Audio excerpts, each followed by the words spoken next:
All the people that want to start YouTube channels, listen to this podcast. This is, I have zero ability to calculate risk. What do you want to do? I imagine my kids will be sitting there like, yeah, see why dad was broke. The first minute of flying a helicopter, there's no way I could have controlled it and not crashed in the first minute. 2016 to 2019, where I was seeing a new lawsuit on my desk once a month. Going to the doctor isn't fun. You already feel sick, and if you're in a rural town like us, you have to drag yourself into the car and then drive all the way into town just to see the doctor. So that's why ZocDoc is perfect for us. ZocDoc is a free app and website where you can search and compare highly rated in-network doctors near you. If I need to visit the doctor soon, I'll absolutely be using ZocDoc, and you should too. So go to ZocDoc.com/wideopen and download the ZocDoc app for free, and then find and book a top-rated doctor today. That's ZocDoc.com/wideopen, ZocDoc.com/wideopen. This is that? weird. Yeah. Oh, this is not right. Is this your first podcast? Yeah, I've never been on one. Oh, dude, Check, what check. an honor. It's so great talking and hearing yourself. Is this how Joe Rogan feels? Yeah, Yeah. Say Sunday, Sunday. Yeah, bald and wisdom me. You get on, you start talking about aliens. Bro, have you guys heard of the cornbread mafia? No. Like, seriously, I think it's a thing. Because, like, why is every Long John Silver still in business, but no one's ever there? It's a good question. Because they think it's a money launderer for the cornbread mafia. That's a thing. That's like an actual like thing. What's the I could see cornbread that, mafia? Sure. Well, I think it's like a thing of everyone thinks there's like a cornbread mafia that they made a lot of money selling, you know, a certain like it's not grass, but it's something like that, you know. And they dump all their money into Long John Silver's. And Are we getting into conspiracies What are you already? talking about? no, seriously, this is the thing. No, I'm curious. What's been going on This with Long worries John me. Silver? You know, You drive by the George's buildings. email is And by the way, cornbread you can say drugs. Wait, you can say drugs? That's, yeah. If, Okay, so they sell drugs, right? And they take the money from the drugs, they put it into Long John Silver's. George, what do you know about the cornbread mafia? Because he just brought that up, and that's your email, right? I thought you made that up. Dude, he looks like a, what do they call it, like a capo or something to the cornbread mafia. Look at him. Look at him. Oh, he is. He doesn't even want to come sit down with us. Did you just uncover something? Oh, George is real antsy right now. He Wait, walking listen, back and forth. The Cornbread Mafia is a homegrown syndicate's code of silence and the biggest marijuana bust in history. oh, Yeah. okay. The biggest marijuana How many, bust in how history? many tons do you think it was? Tons? Yeah. 12. Okay, 12 well, tons. Monster Max weighs 15 tons, so I'm gonna guess that. Let's see. They sold a Monster Max worth of weed? That's a lot. Yeah, that's a lot. That's a lot of weed. 182. 182 Oh my tons. gosh. That's a lot of This money. 182 motherfucker need tons. like 10 CDLs to move all that. How much volume is that? Not 364,000. trying to be El Chapo here, but Think about the logistics if you was doing it legally. 80,000 pounds is, hey, how many tons is that? I didn't pass math. 80,000 pounds 40. is 40 tons. 40 tons. So 2.5 truckloads? 5 truckloads. Oh. I mean, Well, you catch me you can, for- each truck can gross 40 to 50,000 pounds. Yeah, but it depends on the volume, like the size per weight, you know, That's what's true. the ratio on that. How much like room does that take up? Does that fit in like a 53-foot van? Anyway, all right, guys. This is definitely probably the coolest podcast that we've ever filmed. We are currently in Utah. We got invited to a snowed-in weekend at this cabin. You can kind of see it in the background of the cameras right now by our good friend Dave, Heavy D. You guys know him on YouTube, and you might recognize the other guy sitting over here, Westin Champlin, Hello. and then the guy over here, Cleetus McFarland. What's up? Quite the crew sitting here. Yeah, we got a good crew. I've heard that it's A lot of the cloud on this couch. seriously. And to think that it isn't everyone here. Like, Yeah, there's no, a lot like, more there's, going there's on. way more down there. Yeah. Yeah, no, there's definitely some heavy hitters. And what's cool about this is, I don't know if you guys see this on your channel, but we get it a lot. You should collab with CBoys. You should do something with Westin. You should do like, you know, all the fans want something to happen, but at the same time, it can't be forced. It's got to be organic and natural. And because you see forced collabs, and it's like you guys were scratching the bottom of the barrel coming up with that idea. With us, it's just like, hey, we're doing something really cool. And so I knew that we wanted to collab, but for me, I was like, let's wait till we do something awesome. No, this made sense. And honestly, dude, we are honored to be invited to this group. Like, thank you for letting us be a part of this because it is so cool. We watch YouTube. We're fans of you guys and everyone downstairs. So it's really cool to just be able to be in the same room and make videos and honestly just shoot the shit with everyone. Well, So Cleetus and I were talking a little bit ago, running around in the snowcat, and we're like, it's so cool to meet the other personalities on YouTube and have them be cooler than you expected. Because you always, I don't know what it is about YouTube, but there's this thing where successful YouTubers have imaginary beef with other YouTubers. Yeah. And like they don't even know why. The fans kind of create it and fuel it. So you don't know what to expect from people. When you meet them, it's like, dude, we could have grown up together. I could be a C-boy. Yeah, we were like, why did we not hang out with them sooner? Hey, Dave, That's what we were we'll talking take you about. in, bro. We will take you in so But fast. will the town of Cornbread? Oh, man. The town of Cornbread Cormorant, I don't know if they'd be ready for you, gotta but we'll take you in, bro. When you meet these dudes and you find out that they are cooler than you expected, not douches, you know, there's no imaginary beef, and we all have similar interests, it's content just flows naturally. Sure. You know what I mean? We don't have to plan anything. Nothing was really planned. We just kind of go out and do our thing, and It's stuff just easy. naturally falls. It's easy. I think the coolest part about this weekend is seeing the process that everyone has to make these videos. We thought that we were a mess, but it's so nice to see that everyone is just struggling to just get through whatever's going on because everything breaks, everything goes wrong. We're just trying to make these videos, and it seems like most of the time the world is not on our side. So it's nice to see that you guys kind of have the same process. I kind of feel attacked here. Yeah, I mean, naturally, just everything has to break. Yeah. Everything does break. Yeah. So you brought your Ford Ranger monster truck. Listen, let's not talk about it. Yeah. How Let's did that not- go? You know, I might as well just built the thing here. I might as well. Like you know, did. You I built it I here. did. I got here the first day. It didn't work. Loaded on the trailer, took it to town, took it to a shop, put a starter on it, fixed fuel leaks, all kinds of stuff. Still, I mean, it worked, I guess, but we're not gonna talk about it. It's not great, but it made it a long ways. It got stuck, and the thing is I'm just like natural. I'm good for recovery videos because like I just got stuck like 14 times today. I saw Dave snatching the Ranger with the Jeep. It's harder than I've ever seen a vehicle get snatched. He was like mad at it. He's like, "This freaking Ranger." You kept it in park the whole time. No, I'd look back, and I'm pulling you backwards, and your wheels are turning forward. Well, no, And Roman just gives up. I saw Roman trying to warn you a couple times, and he's just like, whatever. Listen, So the we just damn thing snatched him in died. park. Dude, honestly, I take back what I said about everyone because you haven't had anything go wrong because all of your stuff is so dialed. Everything that you have going on, dude, is so dialed. I don't know about that, but I've got a good team. You have a great team. Yeah, We I should like go break one of his things. even. I had a really proud dad moment, like in the shop a week or so ago when we were building Cleetus' sandrail. Because originally we were like, we're gonna throw tracks on it, right? Just whatever. Just we throw tracks on everything, but we never throw them on for the purpose of actually doing anything crazy. We just go up on the mountain, do a video, bring them down. With Cleetus, we knew that he was going to push the car hard, so I just told my guys, like, hey, just adapt to these tracks. And they were a set of Can-Am tracks and Yeah. timber sled skis. Yep. Dude, let my guys at it for a couple of days and came back, and I was like, dude, these are full-blown race parts. Like, Yeah, they killed it. killed it. I was They so did a proud really of good them. job. And it held up until I powder-coated drove the whole it. nine. Yeah, you. Yeah. I think you may have the most destructive tally for the weekend. 1,000%. Yeah, I break everything. I mean, let's not even get into that. That's a whole podcast. If we get into the Dave Sparks annual tally up on damage to vehicles, it's incredible. It is. It really is. Yeah, you back it up. He's been saying that, and then you just continue to back it up. But it's not with your stuff, which is amazing. Well, it's it's like just- everything that you have keeps just working flawlessly. It's weird. It goes back to stuff being dialed, right? It's not operator error. It's just the stuff's got to be dialed. Yeah, yeah. Oh, I You don't know about that. Hopped in Cleetus' that snow sandrail. rail seemed like it was working real good for a Dude, long Yeah, time. I tell you. I Say did it's the not exact same operator thing. error is. That rev limiter. Oh god, it sounded good though. I don't think we were hitting the limiter. I think we were getting super lean. That was 100% the rev limiter. That you were hitting? Yeah, that's- Nonstop? Yeah, that's just the rev Felt like limiter. it hit early. Well, Felt like the car was missing a little bit. There's all sorts of problems with that car. There's no wonder. Well, I mean, it's a sand. Yeah, I mean, guy's it's a sand rail. We're in the unbelievable. mountains. Next Runs he's gonna call it absolutely ugly. perfect.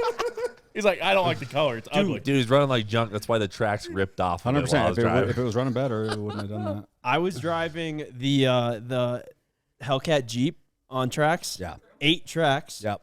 I'll be honest, dude. I was mobbing that thing. That thing's Everybody was. crazy. It was. You can just Hold on, run, So- run, jump over the Yeah, couch. we're kind of blocking the way. I'm sorry. Jump over the We are- couch. It's We fine. rearrange the We are living room. really- It's a There we mess. go. Yeah. But that thing was incredible. I've never driven anything. I have driven everything there is to drive in the snow.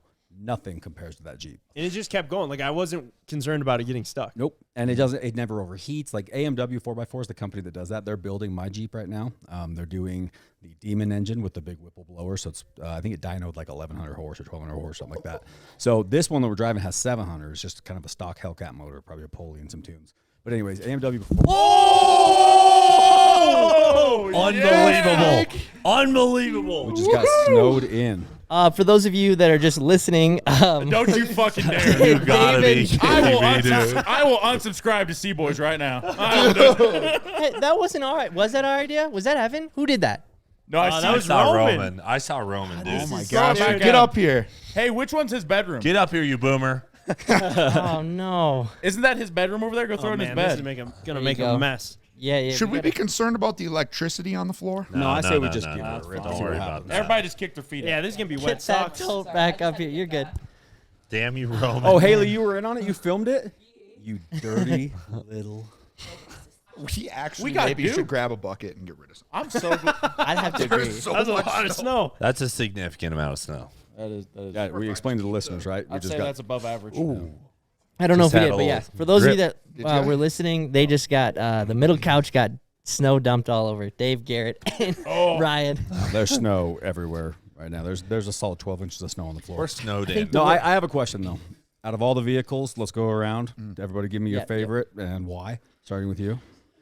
I'd say my favorite is the bus.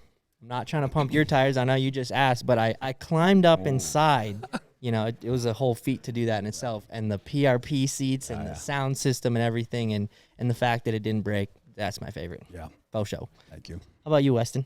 1992 Ford Ranger flames on. No. I mean, you can't go wrong with No, Ford yeah, Ranger. you can't. I'll be honest, that Jeep. I just things with Hellcats just tickle my heart the right way, and I just love it. And I got to be honest, I did hit Hans with it earlier, and I'm not going to tell you about that, but that thing is absolutely epic. I love that thing so much. It's got so much power, and it's just like we used it like through probably 10 times to recover the Ranger today. Cool thing is it has usable power. It's got a good range. There's no, like, you're not afraid to get it in any situation because you know it's got the response and all the power. Hey, that's what 6.2 liter Hemi will do for you, you know? Bitchin' machine, dude. They kill it. They do a good job. You just lean into it, go, "Wah!" and it just winds itself away. Dude, just whining. He was whining. You couldn't hear anything but the whine. I love that there's two sides of Hellcat culture. Like there's two different sides of the world that like Hellcats, Yep. and I love how you hold it down. There's the Atlanta crowd and there's the Kansas crowd. And the Dude, I'll- Kansas Dude, crowd. I'll tell you Sexy what. Red. Sexy Red loves Hellcats. You should do something She with does her. have a song. Who's that? Oh. You don't know who Sexy Red is? I'm not. She has a Show. song. She's Hey, not been okay, around home that's about our it. Mike. I don't Show like him Sexy Red. I'm not Sexy going to Red. show him. I don't Dude, know. CJ would be so Is fired this something up. my CJ girlfriend's loves gonna get Sexy mad Red. about or what? Yeah. I don't know if she's Hold gonna on. be too worried about Sexy Red. It's a hitter of a song. Hellcats, SRT. I mean, it really. Really? I'll tell you what. You know what's the coolest thing? Like for a long time, I did like a lot of stuff, and I never really leave my town that often, right? So like I live in a town of 12,000, so everybody already knows who I am before like I did YouTube or anything. And then I leave. I'm like, wait, am I fucking famous? Like, what's going on right now? Because everybody's walking up to me in like Buc-ee's in Texas and stuff. And this guy, like, he is 6 foot. Yeah, it's Buc-ee's, you know? yeah. This guy's like 6'6", dreads, walks up to me. He's like, dude, you that motherfucker with the Hellcat, ain't you? Oh, that had to and he felt come so up good. and give me a big bear hug. I'm like, hell yeah, man, that's cool. So, yeah, I don't know. It was just weird because, like, I started, like, doing videos, like, right around COVID thing. Like, COVID happened. So everybody was staying at home. Nobody's going anywhere. You've only been doing it for that long, I don't know, like 2020. I don't know. like 3 That's years, awesome. like Yeah. three going on 4 years. Yeah. Yeah, dude, you had like a really fast blow up. Dude, Yeah, you killed it. it ain't me. I had a really good team behind me. My brother No, it is is like, you, dude. Like, It's you. I mean, the team helps obviously, but like you just have that personality that like everyone is attracted. You're just a lovable guy. Yeah, I always say that and wink at you. yeah, why'd you wink? That's made it weird. Yeah. No, people just Call me later. love that personality. That's the thing is like when we first started doing YouTube, my brother's like, don't ever try to pretend to be somebody else because it's hard to remember how to pretend to somebody else. Just be yourself. And I'm like, well, what happens if myself ain't funny? He's like, well, then, you know, It's just shit not happens. meant to be. Yeah. Shit happens, you The know? bright side is that's one thing you don't have to worry about. Yeah, I'm funny looking. I'll be all right. Dave, I feel like you've been famous for, dude, as long as I can remember. Yeah, we've had a ride, man. We actually, I don't know if you guys even know this. Most people don't know that we started on YouTube That's how we got our start. 2013. Had And then it was had the Discovery. bathroom prank. We uploaded like 3 videos. The second or the third was the bathroom prank. That's one went. Oh, the diesel viral. one. Yeah, What's blew the up. bathroom prank? We had shot a him buddy who was in the bathroom, and we had a super smoky diesel pickup, and we opened the bathroom window because he was in there taking a dump, and backed the truck up with a garden or like a big 5-6 inch flexible hose. Yep. Pumped it in the window and then just hammered down. It smoked him out. So like he was black Bad. for days, like couldn't get it off. So Jay Leno saw it, had us down on the show, and then we went down, and then the rest is history with Discovery. So we only got to go maybe 5 or 6 videos deep on YouTube before we had to shift all of our attention to Diesel Brothers in 2015. We didn't have any regular content, and the channel wasn't really even anything. My Heavy D Sparks channel didn't, I don't know if it existed or if it had like 2 followers or whatever, but in October 2020 is when we started doing YouTube. So Oh man, can you imagine if you would have just stuck with it at like 2013? Yeah. and Yeah. not done the TV show. You know, I think about that a lot, and the TV show took us down a road that I loved. There was a lot of really fun stuff, but I also didn't like it enough to keep doing it, which is why I went back to YouTube. But it was good because it really helped us polish our skills on camera because you have to. You're repeating yourself over and over again. That was my biggest issue when we came back to YouTube. Was I was doing the TV show guy thing, and I still do, but I try to dial it back because I found that YouTube doesn't want anything planned, prepared, polished. They want what's going to happen next. I hope the guy filming doesn't even know. You know what I mean? Yeah. Like that's the way that I found our viewers like it. So it's just worked better that way to be able to start in TV and move back to this because now we can polish up our ads. Everything can be dialed in that way. But yeah, we've been kind of on the radar since 2013. So You guys have killed 10 it, years. though. It's done really, really well. Thanks, You got- man. Like the thing is, like, I remember you like started posting videos. I'm like, oh, that's cool. And then like I didn't pay attention for like 2 weeks. And I pay attention again. I'm like, God damn. Yeah. You getting after it, boy. Yeah, I didn't want to do YouTube again until I could be consistent. And so we had a ton of opportunities to do a video here, video there. And I was just like, no, not worth it. Because if I do something, I got to be all in 100%. So when we finally did go all in, it was kind of like a middle finger to Discovery because I went to them first because they wanted to keep doing Diesel Brothers forever. And I just got tired of building trucks on the TV show. It's the worst. And so I was like, hey, these are other things that we do, recoveries, and it's still Diesel Brothers stuff and same vibe, same people. We're just out of the shop doing other stuff. And they're just like, nope, not going to work. We don't want to do it. It doesn't work. Stick with trucks. And so I was just like, Oh, they didn't think it was gonna work. Huh. I don't know if they didn't think it was going to work. Discovery's just terrified to make any decisions because they have their box that they have to follow. It's like a format, right? Yeah. This drama, high payoff, high stakes, blah, blah, blah. Every episode has to be the same. And to break away from that, I think individually, all the people at Discovery know, but collectively, they can't make a decision to save their lives. And everybody's so afraid of getting fired because it just happens it's in that corporate. industry. Yeah, you somebody go makes the wrong cast one decision. bad show or you let a show get canceled early or whatever, you're gone. Yeah. And so people are just too afraid to make decisions. Dude, we had this guy come in and basically made us a pilot episode and like pitched it to like Discovery, the Science Network, all these different We worked down networks, the list from right? Discovery. Yeah. But anyway, so we had been doing YouTube for a couple of years there, like maybe 3 years at that point. So I mean nothing like big, maybe at a couple 100,000 subscribers, but enough for like people to know what our personality was. And then we filmed the TV show, and you know they just kind of script things and they tell you what to say, and it pretty soon turns into not your true personality. Not at all. And after like the pilot was like filmed and edited, we were watching it back and we were like, this isn't us at all. And people are going to know that it's not us, you know, versus you going from TV to YouTube, you know, but I think it'd be much harder to go from YouTube to TV because it's two completely different styles. Yeah, it's going from YouTube to TV. Luckily, we didn't have enough time to get real situated on YouTube. We were just kind of, dude, back in 2012, 2013, nobody really knew what going viral was, and nobody knew how to do it for sure. So we didn't get too ingrained in that because if we had, because we were already super reluctant to do the TV show. I told Discovery no for 6 months. Like, no, not. We thought it was the guy at the mall with the card, you know, the talent scout. Hey, I'll make you famous. I'll make you a model. We thought it was like that, like just a scam. Said no forever, and then finally they came in and said, all right, we guarantee you 8 episodes at a minimum. Like, we're not just going to do a pilot and then leave you guys hanging, because we had to invest quite a bit. That's what people don't realize. Anybody who does a TV show, their business becomes a TV show. It's no longer the house decorators, the house flippers, the truck builders.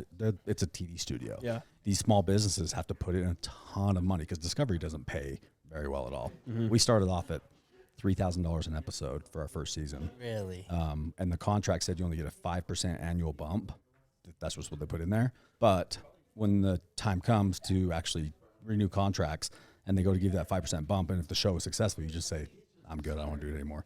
And then they're like, okay, what's your price? And so we did that every season. I got my rate up to, I think it was like $30,000 an episode for a while, which was decent. But the problem is we were only able to film 8 episodes a year. So, because it just takes so long to build these trucks. How long did it take to film one episode? Way too long. Originally, they had planned on filming an episode every 3 to 5 days. Found out it takes us about 6 weeks to do one episode. You have to build a truck? Yeah, you have to build a truck. And trucks, you can't build it faster than you can build it. We were already hauling ass, and our quality in the first couple seasons was dog shit because we're just rushing to get stuff done. Every truck that we built in the first 3 seasons, we brought back into the shop and rebuilt Touch back after up. the fact. Yeah, so it's TV was fun. I'm glad we did it. I wouldn't do it again. Yeah. That's not true. Sorry, we have a spinoff that we're working on, but it's with it's with Netflix, and we have control. I think There you go. I think that you really like pioneered an industry though, you know, and I think a lot of YouTubers right now have you to thank for doing a lot of that too. So That's awesome. I appreciate that. I would never view it that way, but I'm always the guy that was looking up towards other people that paved the way for me, and I'm now getting to that point in my life where I can kind of see both directions because I can see the progress. I can see how far I've come. Time gives you results no matter what, whether they're good or bad. Time doesn't lie. So I look back at the last 10 years, and I'm pretty proud of it. There's a lot of things I wish I could have done differently, and I probably would have. But for the most part, we got out really lucky. Most TV people don't make it out alive. They go bankrupt, and the show gets canceled or ran to the ground. We made it out alive and thriving. We're way happier on YouTube, way happier. And we've grown like crazy. We got the best freaking viewers and followers. And my God, I was so traumatized being stuck building trucks that I didn't want to get stuck in that little niche again. So when we went to YouTube, I made it very obvious that my content was going to be was not that, yeah. all over the place. Yep. And you guys have seen it. It's literally one day we're buying an abandoned storage unit. Next day we're recovering a dead body. Yeah. Next day dude, it's just real. Well, I thought it was interesting when you came to YouTube full swing. Yeah. You had like helicopters, insane trucks. It was like all of our YouTube channels started from like one vehicle. And like we work on that, and like that was like our content. And you came in full swing because obviously you're already an established, you're and you already knew the recipe. So that was kind of a strange thing to watch. Like you just came in full swing, and I see like there's rich guys who try and do this. Like rich guys, they like have the best, coolest cars, toys ever. They're like, I'm gonna start a YouTube channel, and it just never works. But here comes Dave Sparks. Like you knew the recipe, you had the toys, and yours worked. Yeah. I mean, I remember the first snow trip. What was that? 4 months after you started. Yeah. Yeah. Oh yeah, it was, huh? Yeah.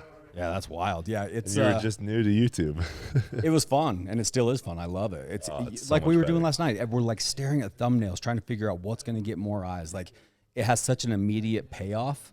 It also has a terrible downside. You guys know the 9s out of 10s, 10 out of 10 videos. That's like a a kick in the dick. Listen, Dude, that's a bad system. I don't like that because it just gives you depression. Yeah. You gotta call your therapist. like and it, be like, oh god. It does, 100%. But then it gets to number 1. They have the little just confetti that Oh, pops yeah, you up, get and you're like, a oh. party. Yeah, it makes you feel so good, dude. Oh, God, you feel but amazing. like that makes the number 10s, hurt that much more. I got to It's sit. like every high has a Imagine low. if the number 10 was just like a little sad face. Yeah. They sorry you're falling off. People watching, they Just rank a I'm they gonna see emoji rank what mine your is. I'm gonna see what Oh. mine is because I sat down last night Listen here, and let's I got flex. thumbnail advice from Roman Atwood, Dave Sparks, the C-Boys, and Whistling Diesel and Weston all at the same time. Yeah, it was. I mean, when do you get that opportunity? Oh, dude. We're sitting CJ at, would I wish 2 out of 10. CJ's not Ooh, here so it right worked. now, but he would love that. Yeah. So basically on YouTube, there's a thing where in the amount of time since you post your video, it tells you how it's competing against your last 10.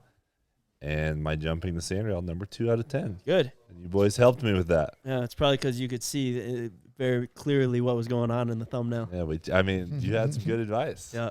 Well, I'm 3 out of 10, so I'm doing good. And I just good. now realized I haven't uploaded in 29 days.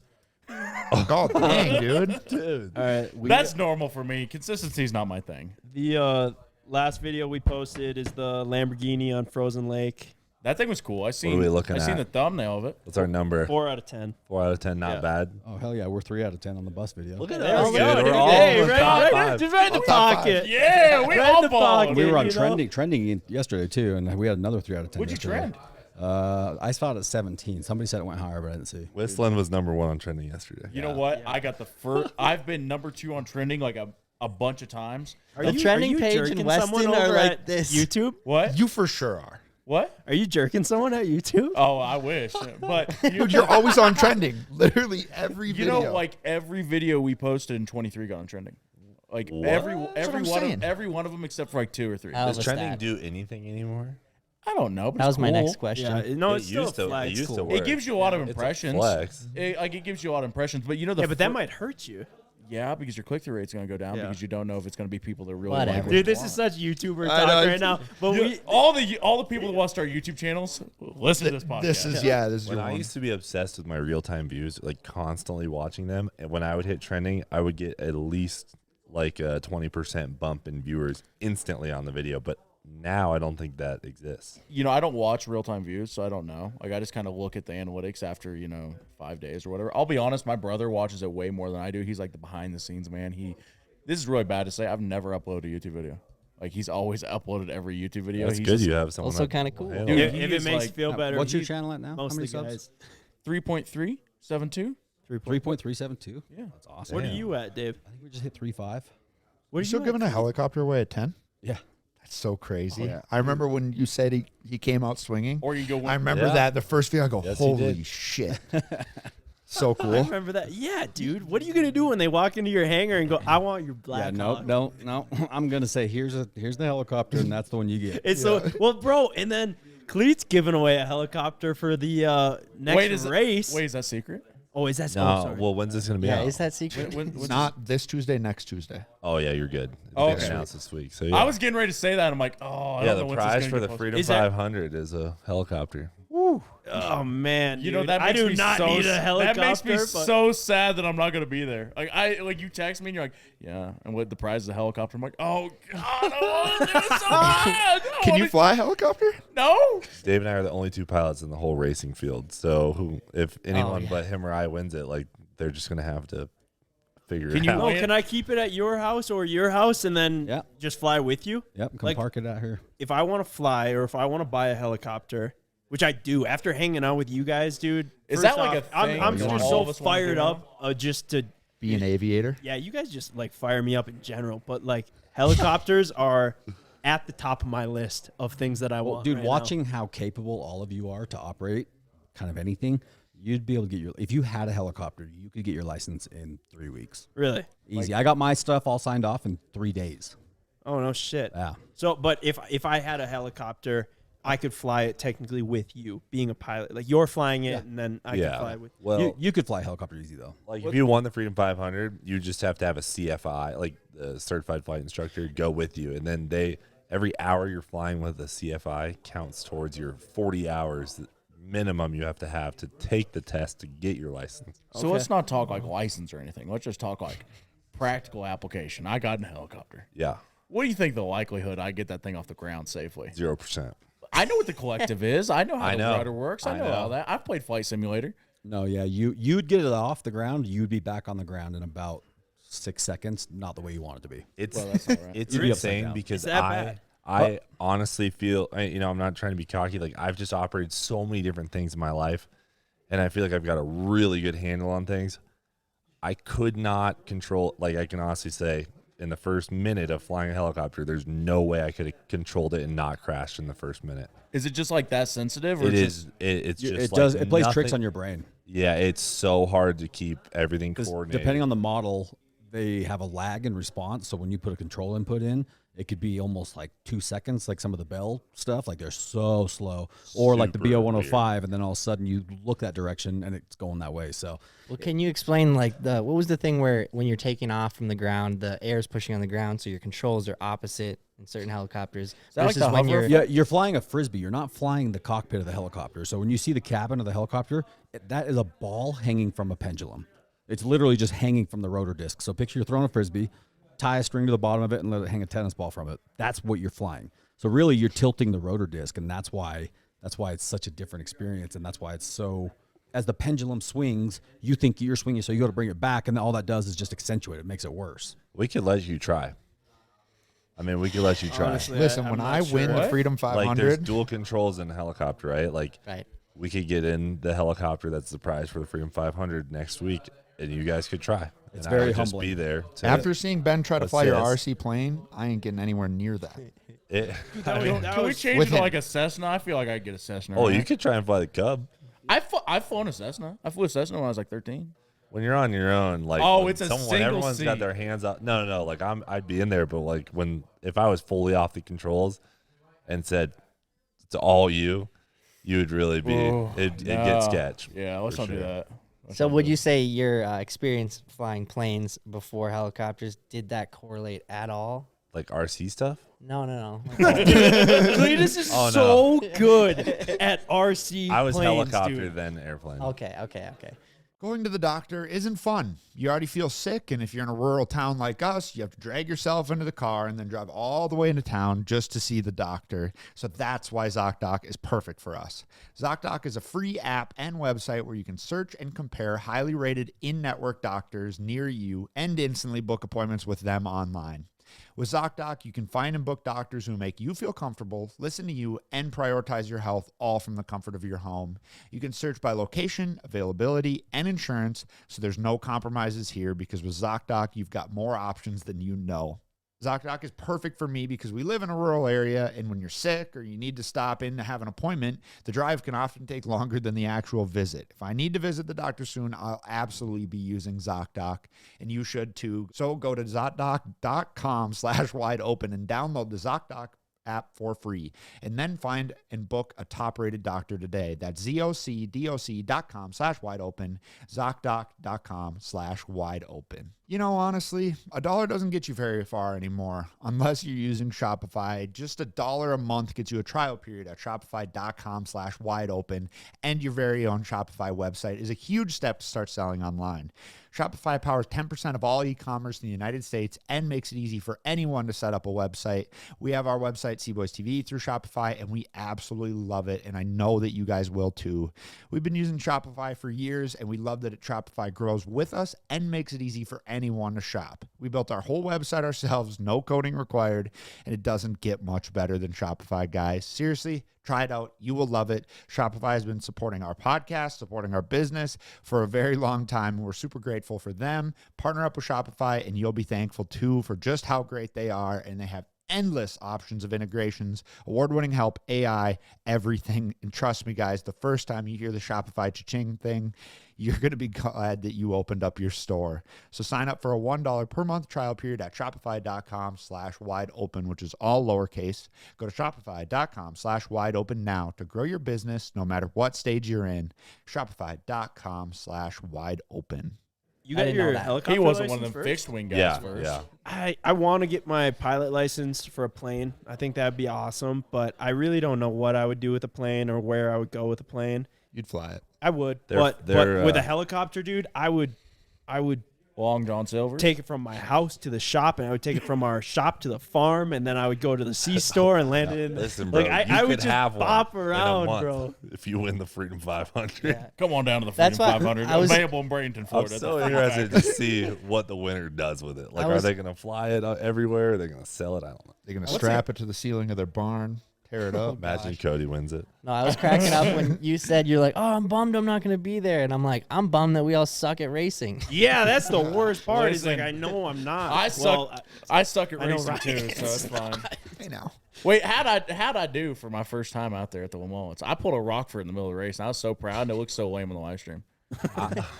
I remember blowing by you, Listen, and I was like, must that have been boy's somebody else. scared. That must have been somebody else in my car. I remember that too. I said, that you, boy's scared. You were getting lapped. You were very yeah, scared. I was. Well, you know, my seat broke off. yeah, dude. So Yeah, did that'll Ken's. happen. Hey, You listen, and Ken's. that was a both. new seat bracket No, design. You know what? 2021. I won't give you any grief about good that. now. I won't give you any grief about that. But the seat kind of broke off, and it would have been great if the passenger seat would have been in there because I could have put my hand up against it. But then I'm like, well, that wouldn't have been very safe. That Yeah. passenger seat still in it. Well- but I've seen like how you guys prep your cars now versus insane. the- Legit. you Step it guys up. would go like beyond of what is needed. probably not what's needed, but you guys go above and beyond to make them safe. Dude, I spend that entire damn race like this, with my hand on the passenger seat, Hey, listen, just trying to hold one year myself design up. flaw, dude. 1 year design flaw. We're all just roasting. Honestly, at least you guys didn't pull off the track. Ken's seat broke, and he pulled off the track Twice. twice. That really Like, is. what's broken? Well, he was on a cone one time, and he pulled off, and then his seat broke, and he pulled off another one. But Haley Deegan was his co-racer, and she was actually like, she's a racer, like she's competitive, and she was like, "What are you doing?" Like she was like mad, like rightfully so. Yeah, understandably. Rightfully She's so, like, because like "Get Ken your is ass just back out yeah, there." dude. There's an El Camino on the line right now. Yeah, Ken's like, I'm tired. I did 1,500 laps in one day, and that was As not good. practice. We tried to do a Mr. Beast video and did like Isn't that we did 24 laps for hours on a 24 hours racetrack? straight, and it was really not good. Terrible. Really, what'd you feel after that? It was absolutely miserable. Like I feel like Torture. Mr. Beast says that his videos get really hard. I can't imagine how hard those get. Yeah. The commitment that dude has to his content is insane, I think the last one when he was buried alive for 7 days. bro. That was Like insane. that's 7 days. crazy. We spent 24 hours in an igloo, like for a challenge. Like that was our Mr. Beast Yeah, video. yeah. Dude, we had Wi-Fi in there. We had the UFC fights going. We had a Steak. keg of We beer. had a keg of beer. Like was legit. It couldn't So have you been guys went on much more vacation? set up. Yeah. yeah. Sounds Yeah. great. The only And thing we dude- didn't have was our phones. Dude, You guys went on vacation. You're like, let's film a video. yo, that shit sucked. like we had luxury camping, and we were like, this is terrible. We should have got a GoPro and set it up as soon as we got here. So like we spent 72 hours on top of a mountain in Utah on a big cabin. Like every YouTuber gets like a wild hair every like year. Like, you know what? It's time to step it up. I'm going Mr. Beast style. Like scrolls through his videos. Like, all right, this is what I'm doing. I could do this. I was like 24 hours laps. This is gonna be cake, dude. It sucked. Didn't it do well on YouTube though? I don't think it did very good now. I mean, Yeah. I think it did average. I think that's almost the thing is like people are like, no, you guys stay in your lane without going into Mr. Beast lane. Like even though it works so well for him, I did like the thumbnail, like really done up. Clint, you got the best of all of us, bro. You got it so dialed. You got your iPhone. You got George on iPhone, and you're just running it, bro. Listen, I think we're iPhones are all kind of just like they're just too good. they are. You good. guys Because- do have some pretty serious productions going on. Yeah, especially yeah. I mean, Dave's yeah, got- Dave Yeah. gets after. I mean, we got big cameras. We run about on big Yep. cameras all the time. You know, GoPros, Yep. Sonys, all kinds of stuff, gimbals, FX3s, drones, all that stuff. And then sometimes I'm still like, well, you know, all right, everything else is dead. So here we go. No, they do work good. We have so many people hit us up, and they're like, I want to be a YouTuber. What kind of camera should I buy? We're like, dude, That is the most you have annoying an thing. iPhone. It's You like, got yeah, an iPhone? you have a phone. pull it out, and then maybe see if you still want to be a YouTuber after you make a video. I think the thing is, like, everybody walks up and is like, I want to be a YouTuber. I go, yeah, dude, go do it. And then, like, people be like, well, I don't know. I'm like, well, what could you do a YouTube about? Like, we start going down, and then they're like, yeah, but I'm like, well, okay, well, you don't really want to do it that bad. Everyone wants to be a YouTuber until it's time to edit. Yeah, editing's, well, yeah. Editing is tough. Editing is, I think, makes or breaks a video. Dude, no, I don't know a single person that likes editing, but it's a crucial part of making a good video. I don't think people enjoy editing. I think people enjoy the satisfaction of a good result at the end Creation of of editing. it. Yeah. Yeah, it's the feeling when you post it. Dude, It is isn't great. that nice that like we have our whole life's documented? Like our kids, if they like, You know, if I've we thought about die, that they're like, weird. I can watch my dad's basically like majority of his life. That's crazy. That was like kind of You the ever- selling point for us when we started. It was like, well, at least we'll have a video of whatever our Yeah. weekend was. I imagine my kids will be sitting there like, yeah, see why dad was broke.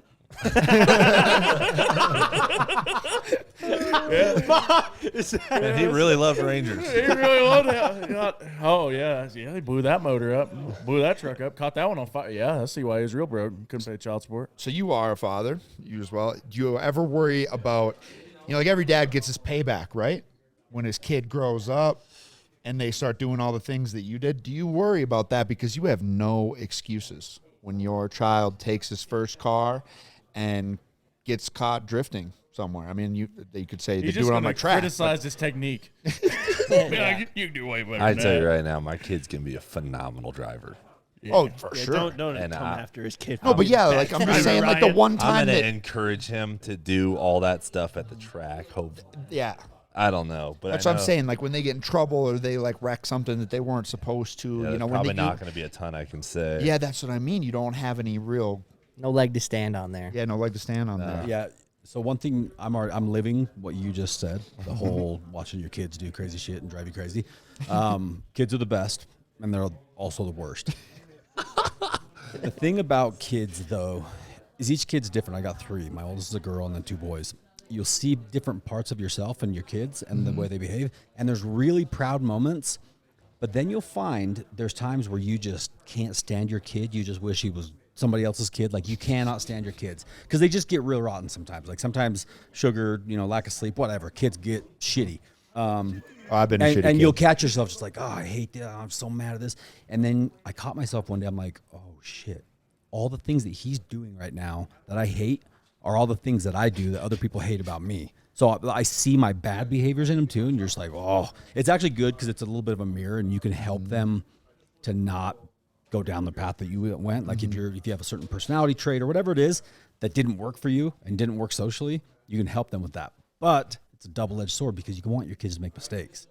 So it's this fine balance of like my youngest son is like identical to me. He's a riot, but he's Big old beard too. Yeah, he's on his way. 4 years old, beggars. He's Crashes so a lot of stubborn stuff. and bullheaded though that he can't play with anybody at recess. Nobody wants to play with him because they all invite him to do stuff, but he doesn't want to play with their playing. He's just got his mind set on doing something else. And so all I'm hearing as a dad is like, oh, my kid's not getting anybody playing with him at recess. Like, this is terrible. I don't want to be traumatized. You want to step in. Well, what happens when you step in? Then you solve the problem for them, and they don't learn how to solve problems. So these kids have to, gotta let them get bumped and bruised. And so when they make these mistakes, go back to your question, I like it. It proves that he's not a dud. Like, there's a lot of kids out there that have no desire to be mischievous, and I don't understand that because you have to be. Mischief as a kid is just extended creativity because they're not malicious. They're not being malicious at all. They're just trying to figure out how stuff works. So I want my kids good to take. figure out how stuff works as risky and dangerously as possible right before they get like super hurt. So I want to stop it there. It's a fine balance though, man. It's not easy, but I can't wait for you guys to see your kids and see the things in them that you're like, oh shit, he got that from me. Yeah, I have that even. I with, am a with, dickhead. with my dad, dude. Yeah, Like, we get things, like the reverse side of it. things that I talk shit about my dad to my mom because we were late on that, and then the boys are telling me that I do the same thing, and then I go, well, it's not that bad that my dad does that. And I'm like maybe I was just being hard on him. Yep. You'll see it, dude. And it's so weird when you get to my age. I'm 38, 39. Like I said, you're looking both directions now. As a kid growing up, you're just looking at what's next, forward, getting older. As you start to get older, then you have that opportunity to look back because now you got these miniature yous that are running around. It's a weird perspective shift. I like it. I like it a lot because I never understood why somebody was wise. Like, why do you go to somebody for advice, like an older person? Why are they wise? Why does their advice matter? I'm starting to feel a little bit more wise. Like, I have knowledge and I have experience. That's wisdom, right? And it's a cool feeling because now you have all this experience under your belt. If you want to go do something, buy Blackhawk, you've got all this momentum and it just happens. Like, things happen so much quicker. Like, real wealth and real prosperity happens in your late 40s. So many kids get so caught up on being rich in their 20s and 30s. It's like, slow down. Enjoy these years. Build that momentum. Get that experience. You don't want to look back, guys, and wish that you would have done something differently or wish that you would have been something differently. Do that now. Do that now because now's the time to have those experiences. Later on is when the wealth just comes naturally because you've let yourself live. You met people, you made relationships, you learned skills, all these different things. Now's the time to do that. Don't worry about getting rich. You think it comes easier with age? 1,000%. It comes easier because you've done the same thing over and over and over again. It's repetition. Yeah. It's muscle memory. Know it works. Yeah, do you know what works? And you know yourself better. In your 20s and even in my early 30s, I didn't know myself very well. I had a relationship with myself and I was kind of like an acquaintance with myself, if that makes any sense. But as you start to get a little bit older, you start allowing yourself to like look inside and figure out like the good, the bad, the ugly. You pry up all those things that you kind of maybe buried over the years, just dumb stuff, and you deal with it. And dude, it's powerful feeling. That's where a lot of peace comes from. You know, just a lot of peace in being able to actually confront the demons of your past, because we all have them. It's dumb little things, dude.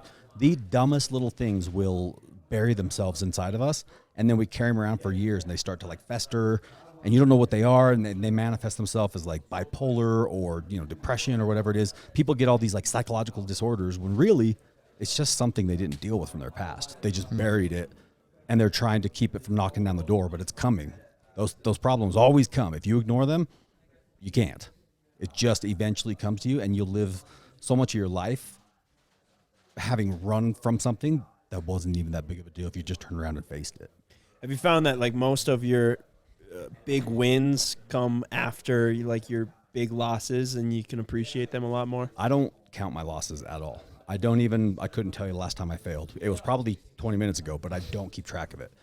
And the reason for that is because I think that's partly I was born that way, just kind of wired that way to be able to be constantly glasses half full. My glass is like overflowing all the time. It's never been half empty.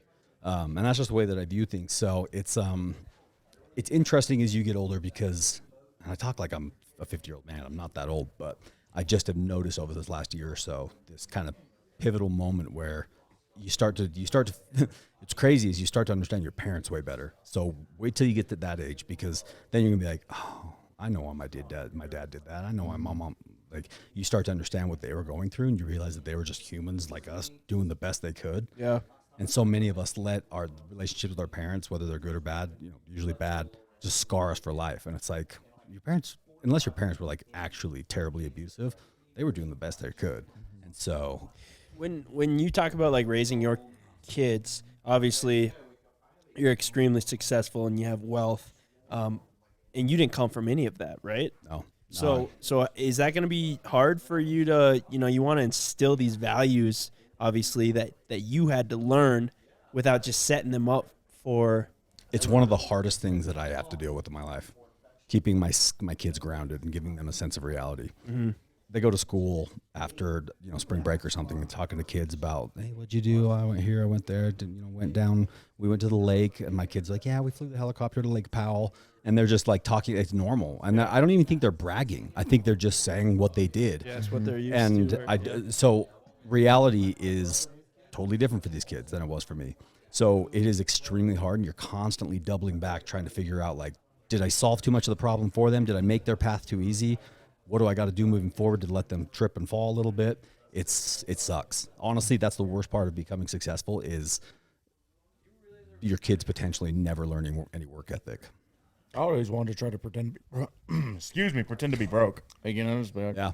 drive around my, like, you know. I know Crappy so old many van. billionaires that drive a 97 F-250. Yeah. I do a lot of different 7.3 business, Power and you meet these guys that are worth so much money, and that you would never guess it. You would think that they're a $70,000 a year. My uncle was like that. Like, you know, he drove around in the junkiest pickup, and he had like thousands of acres of land, all this stuff. And you'd pull, and everybody felt sorry for him because his truck always broke down, and everybody was always pulling him home. And then he's like, you pull into his driveway though, but there's two brand new trucks sitting in the barn behind the truck. Yeah. And then you're like, why? Well, Donnie, why don't you drive one of them? I never understood got no miles. why rich people did that until I started making a little bit of money myself, and now I know. Yeah, You're the biggest freaking target in the world, dude. During 2016 to 2019, where I was seeing a new lawsuit on my desk once a month from different people, and the most frivolous, garbage, bullshit lawsuits, but I'm a target. They see me on TV doing all this crazy stuff, and money's flowing out my ears, and so they want some of it. And when you're a target like that, it's so, dude, suing somebody is so dirty. It's so dirty, because you can sue somebody and not have any reason to sue them, like no valid case, and you can still sue them and make their life hard enough that they just settle and pay you out. It is, dude, I have no respect for people. I've never filed a single lawsuit against anybody, and I've been sued no less than 50 times. Oh my gosh. gosh. That's insane. Yeah, it's just stressful. insane, dude. It's Like, crazy. yeah, You can't set a precedent that you just pay them off, because then No. everybody else will no, fall. no, Yeah. you can't. And that's I don't settle. Well, I've had to settle a couple times here and there, but it's actually frustrating because it gets easier just to settle. Because, dude, lawsuits they can dig up your entire life. And they're a emails that mental you drain. sent 10 years ago, like they are. It's the worst use of time and energy. So that's why people settle, and it's worth it. You're buying your time back. Yeah, because But it's you- a mental drain. on You're your being business blackmailed basically with your time For nothing. Dude, it's frustrating. Wow. Yeah. People ask us all the time why. Little change of subject here, but people ask us all the time why we stay in Minnesota. You I wonder that. are in Kansas. That's right. Sunflower State, baby. Dude, I think you might have less to do there than we have to do. What are you talking about? We can count sunflowers. I heard you We can- downstairs talking very highly about Kansas. Oh, Kansas is epic. We can jump hay bales. We can count sunflowers. What else can we do? Fort All the- Rangers. lot of airstrips. You know, I'll No, be hon- but when people ask, why do you stay? Because at this point you could go anywhere. Why do you stay there? I might move eventually. I don't know. I just got my compound there, so I got 52 acres of things that I can play around with that I absolutely love, and it's just like the perfect place. And I stayed there a long time because of family. My whole family was there. But recently, I've had a lot of my family die, so there's not really much reason to stay there. So I'm just like, but I still got my place there, and I love my place. I'm like, well, I don't know. One day I might I look at relocating because the thing is what sucks. It sucks that you can't make content for 3 months out of the year because it's too damn cold. Yeah, that's what we run into. Too. Yeah, see him, he's nodding his head because he used to live in Omaha. And He knows the struggle. Yeah. Oh, dude. Windows down, middle of December, Yeah. January. Can't beat it. It's the best. Yeah, Cleet. I mean, you got it down there. You Oh. got your compound. What's holding you guys back? Come on You down. got room At next least door? for the winter. Come for the winter. Yeah, no, we want I could to. find you some places, no problem. I was just down there last week. We bought a car in Florida, and it was super nice. It's 65 degrees. We're staying at Airbnbs, and it's beautiful. And we go down to Daytona Beach. I was swimming in the ocean. It's cold, but I was there. Yeah. And then I come up here, and I'm swimming through snow, and I'm not doing so well.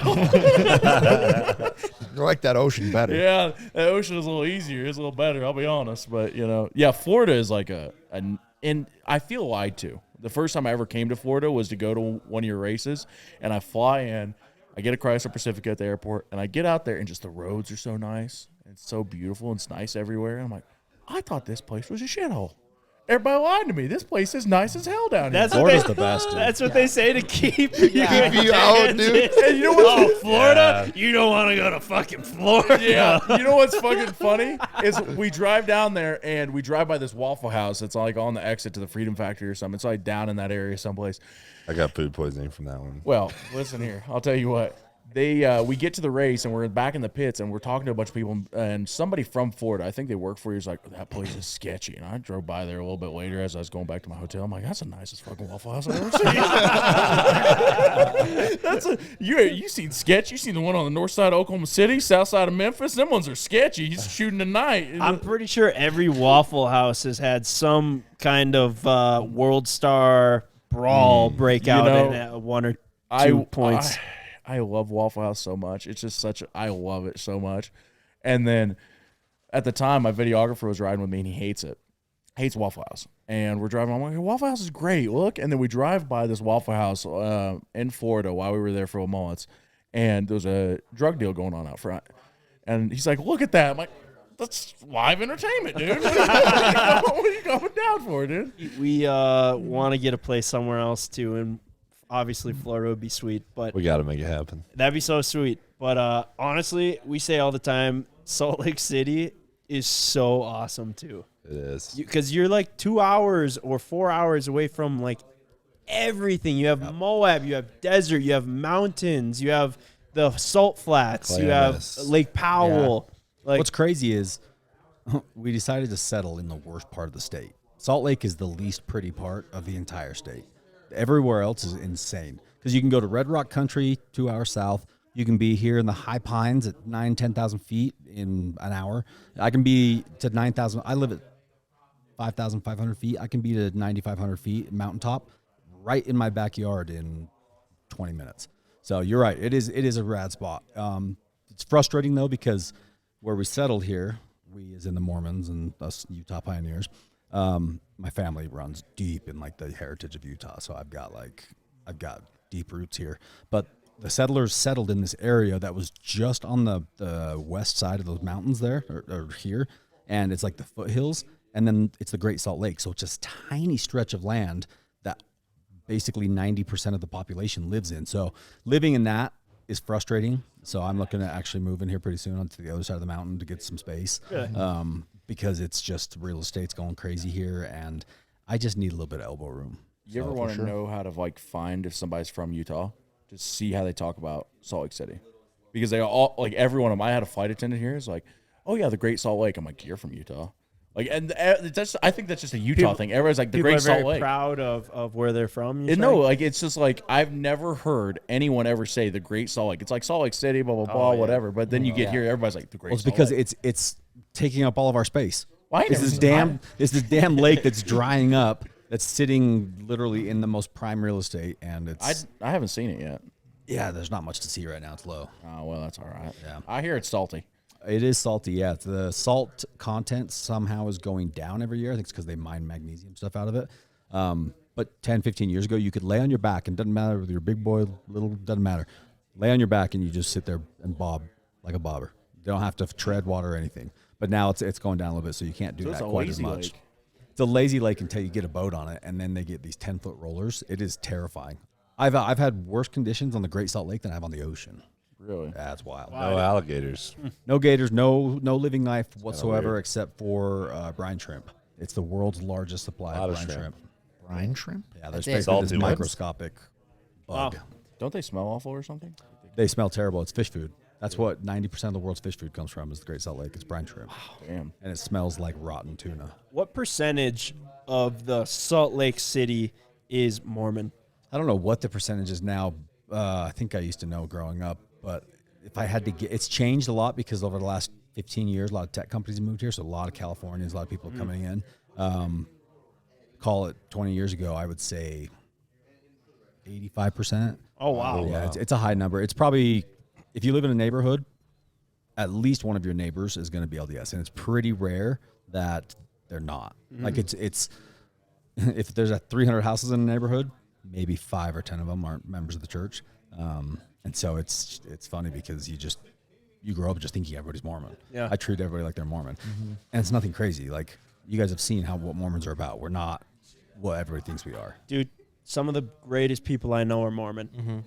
They just like the values that you guys have and the pureness, you could say, at least where we're at is, I don't know a single person really that doesn't drink alcohol. And everyone here has such a great time without alcohol. Yeah. And it makes you It's kind so refreshing. it makes you kind of be like, oh, wow. Yeah, you don't need to drink to have a good time. And It's then 66%. 66%. Yeah. I'm, that's not like the core. Do Mormons No, I mean but the thing is that Mormon beliefs are very simple, guys. It's all stuff that we, as just trying to be a good person, do anyways. So whether you're Mormon or not, do you want to kill somebody? No. I mean, sometimes we feel like it, but are you going to kill somebody? No. Are you going to lie, cheat, steal, rob, use drugs? It's all the stuff that we're told not to do as kids. The alcohol thing is a big one, and it's a big no-no. And I've seen firsthand why it destroys people. Yeah. It just destroys people. It's really hard for a lot of people to drink responsibly. My father-in-law is an alcoholic, and watching him is just so sad because it literally is disintegrating his body. It's just poison. So it's a rule that I agree with across the board. Really, honestly, we don't have any doctrine that I don't think any of you guys wouldn't agree with. Right. It's all basic, just be a good person. Yeah. And it's a really strong family values. So we, growing up in the church, are big on family history, finding out what our lineage is, where we came from, and respecting the past and learning from it. And then also, Mormons generally have more kids than most people. I think the average is probably 4 or 5 kids in each house. You go out of state, it's like 1 or 2. I think the craziest thing about Mormons is I haven't met an unsuccessful Mormon. Yeah. It's like every single Mormon that I have met has their own business or is a go-getter in some Well, form I'll or tell you why. fashion. It's because right as soon as you finish high school and you're getting ready to enter the real world, instead you go to the church, you hand over everything, your phone, everything, girlfriend, get rid of it all, and say, all right, I'm going to go serve other people for 2 years. So you get sent on a mission. I got sent to Bolivia and Brazil. I didn't know anything. Dude, when I opened my mission call and saw Bolivia, I thought it was like in Europe, like Bulgaria. I didn't know where it was. So, but you get sent to this place where you know nothing about anything, especially if you're going to a different country, you got to learn a new language. and you just have to embrace this culture. And so missionaries learn really good work ethic, and work ethic translates into success in the real world. Like, it's apparent. There's probably more Mormon billionaires than any other religion besides maybe Jews. There's a lot of rich How Jews. long did you go to Brazil? 2 years. So I was in Bolivia. So See your family, or no. So when I was a missionary, dude, you leave home and you can call your mom and your family on Christmas. You can write a letter home 1 day a week. So I talked to my family twice in 2 years. and that still holds like that? No, they changed. They changed it over the when COVID hit. It changed the whole missionary program. Oh, You could never, ever, ever be by yourself. 2 years, I was never alone. You have to be within sight of your companion. Really? Wow. Do you pick your companion? Nope, What it's it- all chosen for you. Oh, dude, did you have a cool companion? I've had the best companions and I've had the worst companions. I had, dude, my trainer, the guy who, when you get to the mission, it's an older veteran missionary who trains you the area and teaches you everything. My trainer was a 29 or 30-year-old Peruvian kid who was going home the next month. Mm-hmm. And a lot of the Peruvians and the South American missionaries went on a mission because you don't get paid to go on a mission, you pay to do it. But their quality of life was better as a missionary than it was at home because the church was paying for a nice apartment and stuff like that. So you'll see some of them out there that are just there for the free ride, and his kid was there for the free ride. So it sucked. So I had to learn a new language. I had to learn how to be away from my family and not have any contact with other humans and be stuck with this guy 24/7. It Just was a rough. dweeb. Yeah. So but then my next companion was one of my best friends to this day. In fact, Hans, who works for me, my assistant, his brother was my companion on the mission. That's how we know each other. Do you think that a lot of Mormons, after they serve, go into door-to-door sales? It's huge. It's one of the biggest industries. When I would say 9 out of my 10 buddies, if I had 100 friends, 90 of them went out and did door-to-door sales. Pest control? Yeah, pest control and alarms. Alarms, Apex. Apex is now Vivint. That I'd say 80% of the sales guys worked for them, and then there's a bunch of others that, like, I have a friend who started a really successful pest control company because he did door-to-door sales. Yeah. And he's still kicking ass with it. So Oh, dude, I'd imagine you get back and you're like, yo, I'm going to just keep doing Yeah, this. yeah, exactly. That's what you do. Ben's getting all the info on Mormons right now. Dude, Ryan, I'll sitting give you here the just soaking scoop up on it. knowledge. I've heard this whole soaking up the knowledge thing many times, and I agree with it. It's cool, but Ben is obsessed with the culture. I'm extremely interested in the Mormon. you have a religion. Mormon vibe, I'll tell you that. Considering You do. I'm not, All you guys do, honestly, actually. I'm not, and I'll tell. Like, I'm not looking to become a Mormon, but I respect the religion and the culture and the work ethic so much because Once you have a I've just family and seen- kids, religion's going to become more important to you. And it's just a natural thing that happens because you want to make sure that you are being the best thing you can for your kids as far as raising them. And you also want to make sure that they have roots outside of. So religious roots are cool because they're deep. They're really deep and they keep you anchored. People who don't have those kind of have shallow roots. That's kind of a general statement, but I have found that in general, people who don't have religious beliefs kind of have those shallow roots, and anything comes along and just blows them away, and they just can't. They can't hold a job. They can't stay in a relationship. Like when you have these deep religious beliefs, it requires faith to believe in something that you can't see. In order to be able to have faith, bro, that's not easy. Expecting something to happen that you don't know if it's going to happen, but you just believe 1,000% that it's going to happen, like, that's not always easy, but that's faith. That's the core of religious belief. So like I was saying, you guys all have Mormon vibes because all we are is just like you guys. We just like to work hard. We try to be honest, and we like to, the big thing for our church is service. So the culture of serving other people. So if you look at my content, most of it is we're doing service for somebody. Like the recoveries, we don't get paid for any of those. We just go but do it. You're just like, you gotta be losing money on so many of those recoveries. We lose a lot of money, but bro, it is so rewarding. So rewarding. It's honestly, without it, I would be a very sad person, I think. Well, bro, the amount of times that we have been in a pickle and it's just like, dude, your back is up against the wall and you're like, I literally do not have any options right now. And the fact that you are a lot of people's like last resort of like, well, we could always call Heavy D. You nailed it, dude. And you show up and you wish get you their could- shit out every time. We're I wish usually we the could last Kansas. call. It is amazing. Yeah. Like, it's honestly so amazing. I buried a bulldozer one time. I'm like, God, I wish Heavy D was closer. We thrive on it, dude. Honestly, it's one of the most enjoyable things I've ever done because it's problem solving. Real life problem solving with giant toys, and you're just bonking things around until it works. Like, it's I so see you fun. get really excited about it. I get really excited about it. I'm passionate And you about it. love that snow cat. And I love the snowcat, dude. God, you love we that we are Snowcat. usually the last call. Dude, Snowcat. I have a thing for snowcats. Like, you How are many hours so do you put in that revved thing? up about I was that telling thing. somebody this story yesterday. When I got home from my mission, it was right during the recession, and I really wanted to get a job, kind of doing anything, because there was no jobs out there. So I saw a resort groomer position pop up at the local ski resort. I was like, hell yeah, I'm the guy for this. So I go on there, fill out the application. I lie and say that I've got experience doing this and that and all these different things. I don't get the job. They tell me just flat out that I'm not qualified. And I was like devastated for like 30 seconds. And then I was like, nah, fuck that. I'm going to get my own snowcat. Yeah. And that's honestly the way that my whole life has kind of happened. It's like, For that snow cat. if something, yeah. Bro, I was telling you He that went too. When above I was and beyond. when I was a little kid, I said, if I win the lottery one day, that was I thought that's how you got rich. You win the lottery.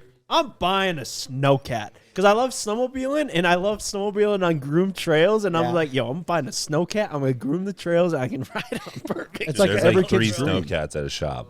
Yeah. Several snowcats at a shop too. I'm Is a stash. I do. dude. I think you collect made them. it. Then there you go. I Yeah. mean, what more do you yeah, want? that's the ultimate sign of success right there. Multiple snowcats. Hey, how That's many right. employees do you have? It fluctuates all the time. We're going through a bunch of changes in our company now because we're closing down the diesel power gear side because of a lawsuit, and it's just I got tired of it. But at our peak, we had like 100. Right now, we probably got 40. Dude, I think people forget that you like pioneered the whole giveaway Yeah. structure of like, oh yeah, you buy our merch, you get entered for this giveaway. Like you were the Bro, you you were know the how that guy happened? doing that. In 2012, I started a Facebook page to sell trucks. I was hoping to sell more trucks to a bigger audience, me and Dave. And yeah, diesel sellers. And then we started posting videos and stuff to try to get more attention, and the pages all went viral super quick. And we're like, hell yeah. But what do we do? Like Facebook wasn't monetizing. Weren't monetizing much on YouTube or anything. We're like, how do we make money on this? And then I saw a comment one day, a kid's like, hey, you should raffle off a truck. And I was like, that's it.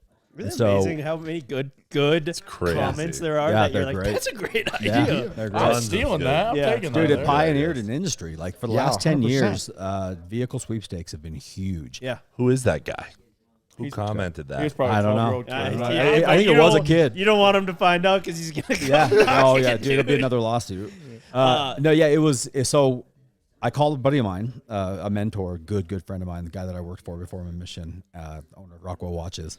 And I was like, hey, Rich, I want to give away a truck, but it's illegal to do a raffle for profit. So what do I do? He's like, just sell something. I was like, well, what do I sell? I don't have any money to buy anything. And he's like, sell wristbands. So I ordered a bunch of silicone wristbands from China, and they said diesel power, and that was our first entry for our first giveaway. Oh, it was like the Live Strong. Yeah, like, just like those. Wow, Yep. nice. And then we started adding like a new shirt every couple of weeks. Like stuff was selling and like going crazy. And our first giveaway, we gave away a 2013 Ram, and we did $475,000 in total revenue. And we were like, So that holy works. shit, Like, we whoa.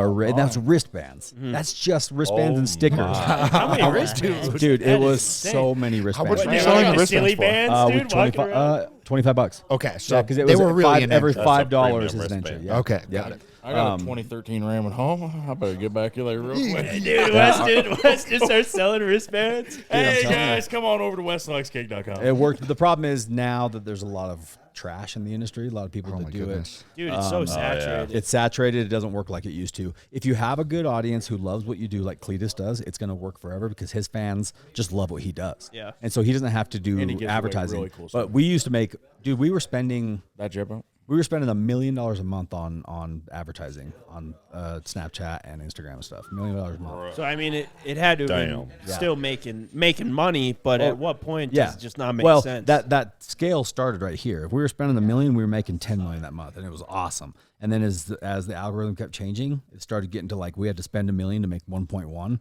Yeah, that's not gonna work. So I just got tired of selling T-shirts. I got so tired of it. So I'm not an apparel. I love apparel, but I don't have the passion to have my own apparel company because it's really hard to do a good apparel company. Like these pants are done by a guy, he's a veteran, and he's like a CrossFitter. And so he took everything from the tactical world and everything from the CrossFit world and blended them together and went and made this like proprietary fabric. Dude, that's so hard, so expensive, so time consuming. I was gonna ask you what kind of pants those are. Bro, I cargo like those pants. Cargo pants. Born Primitive. Huge shout out to two people here. Born Primitive. Check them out. Like the best clothing I've ever had. And Origin, company owned by Jocko Willick and a bunch of other veterans. Dude, shout out. Origin is legit. You don't make shitty merch, you get shout outs on podcasts. Yeah, you get it's all very high quality. And Origin is actually the only denim manufacturer in the entire United States. Because everybody else went to overseas. Wow. These veterans went out and bought an old freaking like 1880s wool mill and started making their own denim, and they've just been killing it. Dude, a lot of cool companies like Black Rifle.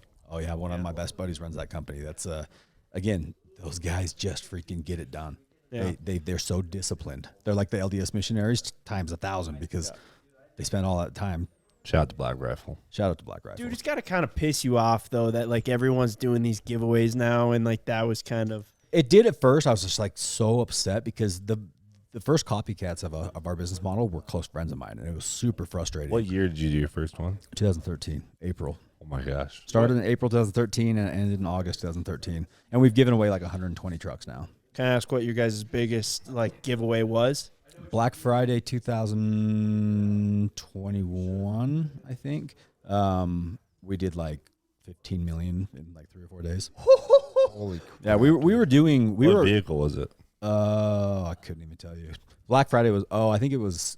We did 3 classics. We did the Bronco, the Ram Charger, and the Blazer, and it killed it. Wow, that's crazy. But you know what our most successful, most profitable giveaways have ever been? Always semi trucks. Really? By a landslide. That's kind of your market. Yeah. And truckers spend money differently than online guys like us. They spend different money. So you got me into giveaways.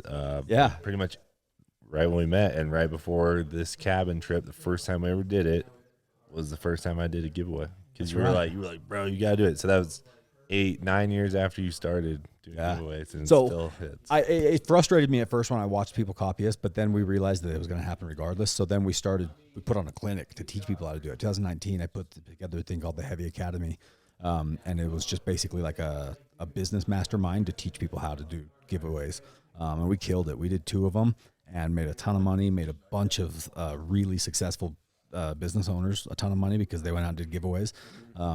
I've had a lot of people tell me that like changed their life. Wow, that's got to be pretty cool. Yeah, I'm big on that, but I won't do anything unless I feel 100% right about it. And it got to the point where I felt a little slimy, like we were doing the get rich quick thing, and I just couldn't do it. I can't force myself to do something like that, so I had to back away.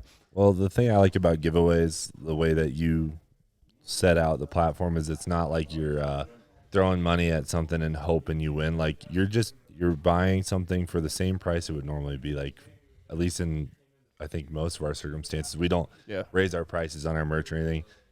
It's the same as it is all year round. It's just during this period of time, there's also an added incentive of a car. The problem is we trained our customers to only shop when giveaways were happening. You've done a better job at it, keeping steady sales, but we were doing giveaway back to back because they were working so well that everybody just waited.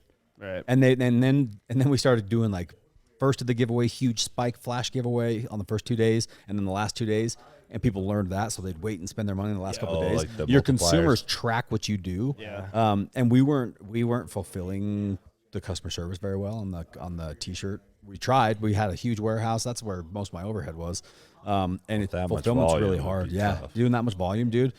And so we kind of got a bad name for customer service because we just couldn't keep up, especially when the TV show was airing. Orders were just flowing in. But I got tired of apparel, and I decided to dump that, and we're revamping some of our business models and growing. So that's crazy. You did something that I think every YouTuber is like really, really jealous of, and that's the Freedom Factory, and you're able to host these events. Like, we always sit down and we're like, man, how could we like recreate something that makes sense for us, or like host an event, or like, you know, put on something that'd be so cool to like bring the fans together, and it makes sense because it's like fits our style, and I don't know if you could ever recreate something as good as you've got, dude. And then you have the fucking pay-per-views, dude. As soon as I found out you were pay-per-viewing it too, I was like, God damn, dude. I want to say one. cash. I want to say one more thing about that too. So that was like Greg Godfrey, who's also Mormon, who's from Utah. He was when we were sitting in a yurt in the middle of nowhere, and he's telling us, he's like, "You guys got to do live events." You know, when we did live events, we crushed it.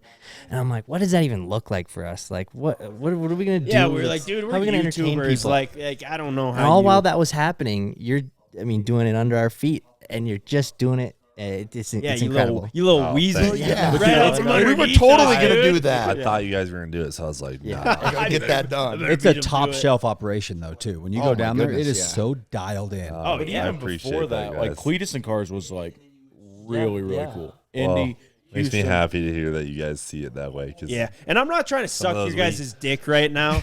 You know, if that's No, what you're it hyping seems it up. like. I got like 4 layers. You got. I No, thought that's I'm what this just is about. I I'm leaving. No, I'm just giving you guys your flowers. Dude, I was would promised some I think- fellatio. Yeah. No, I'd I love think- to help you I think guys you guys do are it just live, killing Joe. it. But Well, you did offer out the like you mentioned the pay per view. C-Boys Like, live I have event. that. I would love that. Well, yeah, Honestly, Just to have- C-Boys, you guys have a unique opportunity right now to fill in the Nitro Circus gap. Yeah, we just Nitro's don't it's just do, like, Evan that just kinda jumping crazy something shit. really far. Like It doesn't have to be crazy though. Nitro Right. already did everything crazy that could Crazy. ever be You can't done. go there. You need to do something unique and relatable. Right. Yeah. It has to be something that, dude, freaking chainsaw races, something like that, semi truck do races. some brainstorming. Like you can put together something that keep it as generic as possible so that everybody can participate, like those Spartan races and stuff like that. Yep. Putting on an event is so much harder than anybody could ever imagine.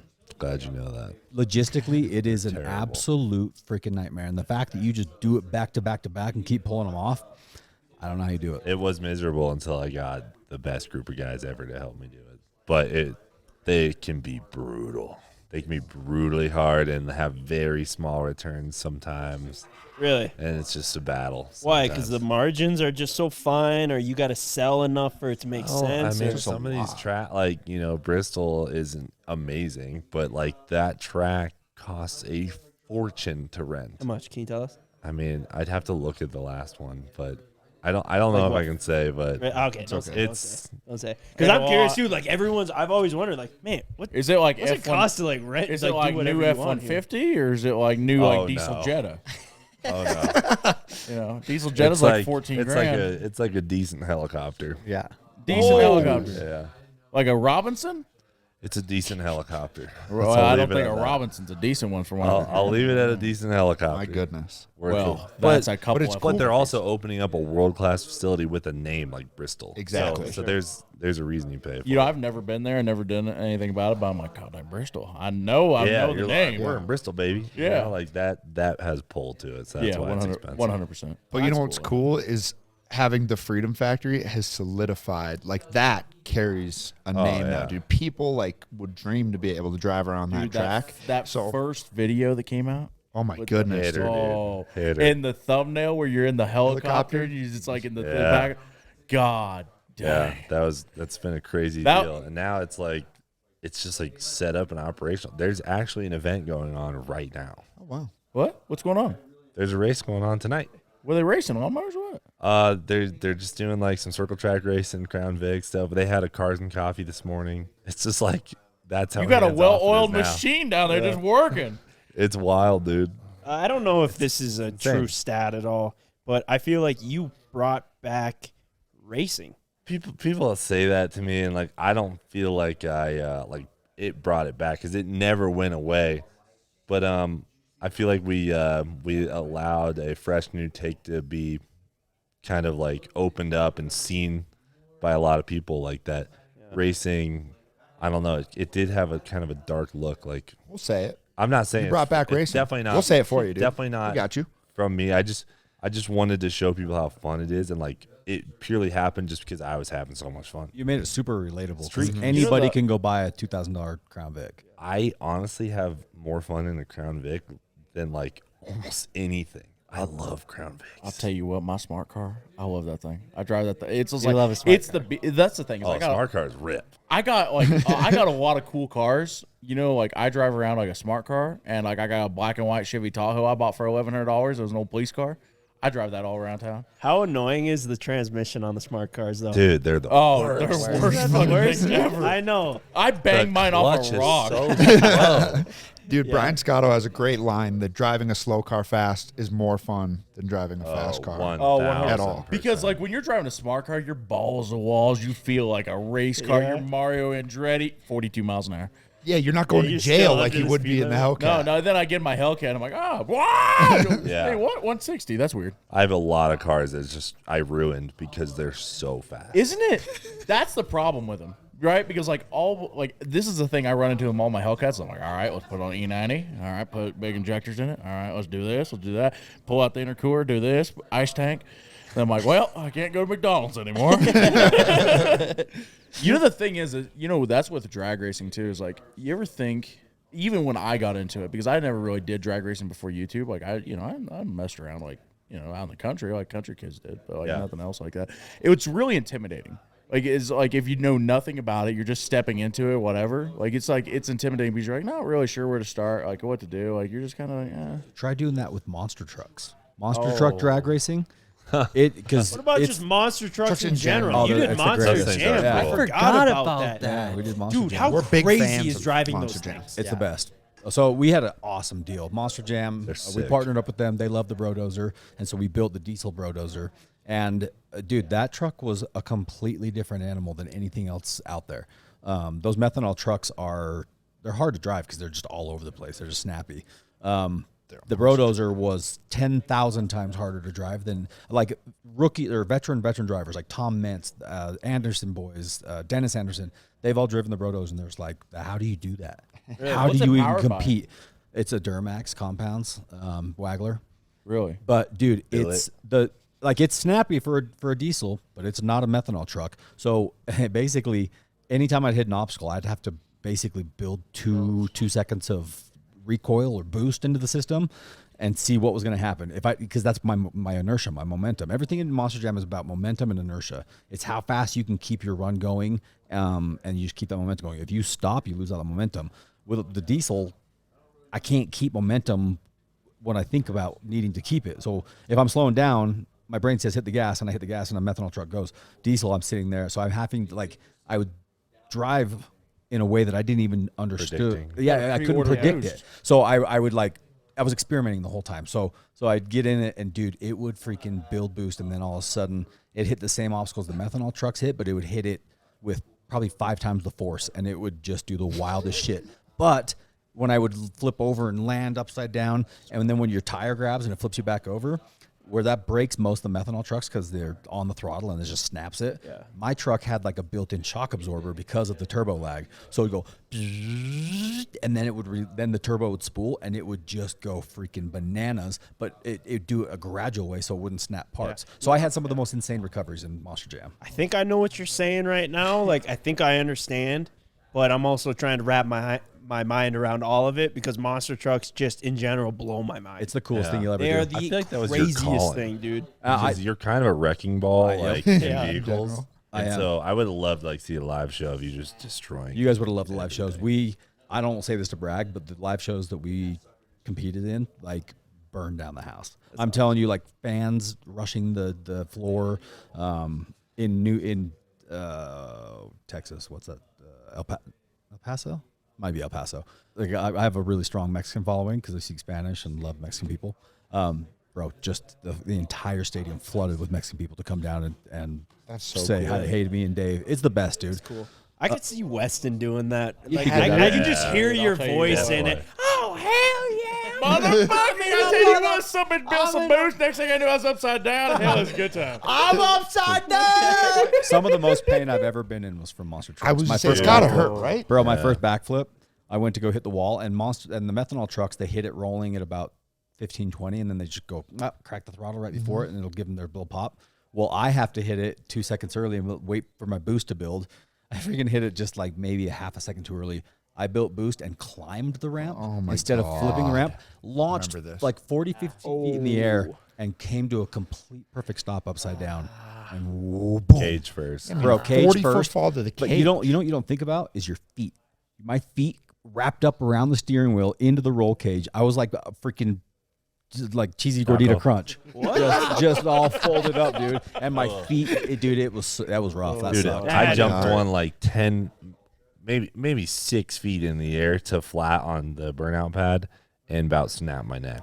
Because they have like 300 PSI in the shocks in those things. They're real stiff. And you have to run a certain pressure in the tires too, regulation. So but that truck was amazing, dude. It allowed Diesel Dave to do a consecutive backflip. So he went up and came up short, and he was coming to stuff his nose, just grabbed the throttle. I don't think he meant to. I think he was just Jesus take the wheel. I imagine it you can't boosted, see and the shit. truck goes boop, boop, boop, and does a double backflip. And everyone had to have the been stadium electric. lost their damn minds. Where is that truck now? So that's really frustrating. COVID came around. They canceled the shows. And, well, let me get to your answer first. I think it's at Feld headquarters and down by you. But they can't use the license anymore because I own the Brodozer license. And so I revoked the license from them after COVID because it wasn't a great partnership as far as them fulfilling their end of the bargain with licensing. And then that kind of ended the relationship-ish. There's a chance I might build another truck and go back, though. I'd go back as an independent, though. And just because, dude, showing up and just being able to get in the truck, wreck it, and fly home. Just hit the big ones, maybe. That's what we were doing. When I was running for Monster Jam, we would only hit the big shows. That was another frustrating thing. You get really excited. And the reason I brought this up is because racing in monster trucks is really competitive. There's some really fast guys out there. And it's full-blown racing, dude. You got to be significantly better driver than the guy next to you because it comes down to like tenths of seconds. And I would get so excited. I'd go in, I'd do 2 shows in a row, get momentum, do well, be kicking ass in racing, and then we'd get pulled from the circuit for 6 months because there wasn't any big shows for the summer. And so you get just dropped in. Right when you're getting comfortable, you get pulled out. And in and out. But it was one of the most enjoyable things I've ever done. And I loved it because I took my family with me every show. We just flew it was always in Florida in the winter, which is the best for the family to get away. But I think we'll come back, and if I do, it's going to be me and David and I will have dueling trucks. Do you guys do anything right now where you're like in a competition? Because we're drag racing all the time, so we're always like competing against people. Yeah. Do you guys do any stuff like that? Not Really? really. I Like can't oddly think of- enough, the only time that we like race and anything's on the line Today. is for your events. Yeah. We're Or like, all earlier right, today in we the gotta snow. figure out who's racing. Or today. You love racing, dude. We're not like huge racers, but when we're hanging out with you, we're like everything's a race. The bug. I love racing. The only person Talk about being Evan's intimidated. really I the- love beating people. So like all I'm God. But thinking yeah, about no shit. You know when I first would come love down racing there with to us your too. race. person's day next to me. I'm like, I'm gonna. I'm the worst at racing. I like racing, but I don't know. I kind of just like going out and having fun. Yeah. I think if it gets too competitive, it's not really that fun for me. But then when it gets You're like, like, all right, Same. pussy. But it's like and then here's what happens, and then it gets really competitive. I'm like, fuck, I want to fucking win so good, and I get the biggest like competitive thing I've ever done is like Roadkill Nights up in Pontiac. It's the thing Dodge puts on, and I've been there like a couple years, and last year I went. And they did this thing where it's a 6-speed car like thing, you know. And Yeah, like, I saw that. I built like a 1,500 horsepower, big old fat, full interior, 4,200 pound street car with 6-speed in it. Piled weights on the back of it, piled sandbags in the trunk. Yeah. You know, did all the shit. Didn't know what I was doing, but god dang, I could row gears. That's the only thing I had going for me is I could get the fuck out of some gears, and nobody else could shift that well. So like I was beating cars that were 1,700 pounds lighter with 15 wides on the back, a lot of rubber on the ground somehow. And I pulled out and I got a trophy and I'm like, so I still look at the trophy. My and I'm boy, like, dude. yeah, That's what I'm talking about. dude. Cleetus is like, I bet you want another one. I'll be huh? honest, I'll put up a trophy next time we race. The thing is I Takes it. sit there and it was so fucking fun. It was so fun. It was so. Bro, and what I was live for those trophies. I know.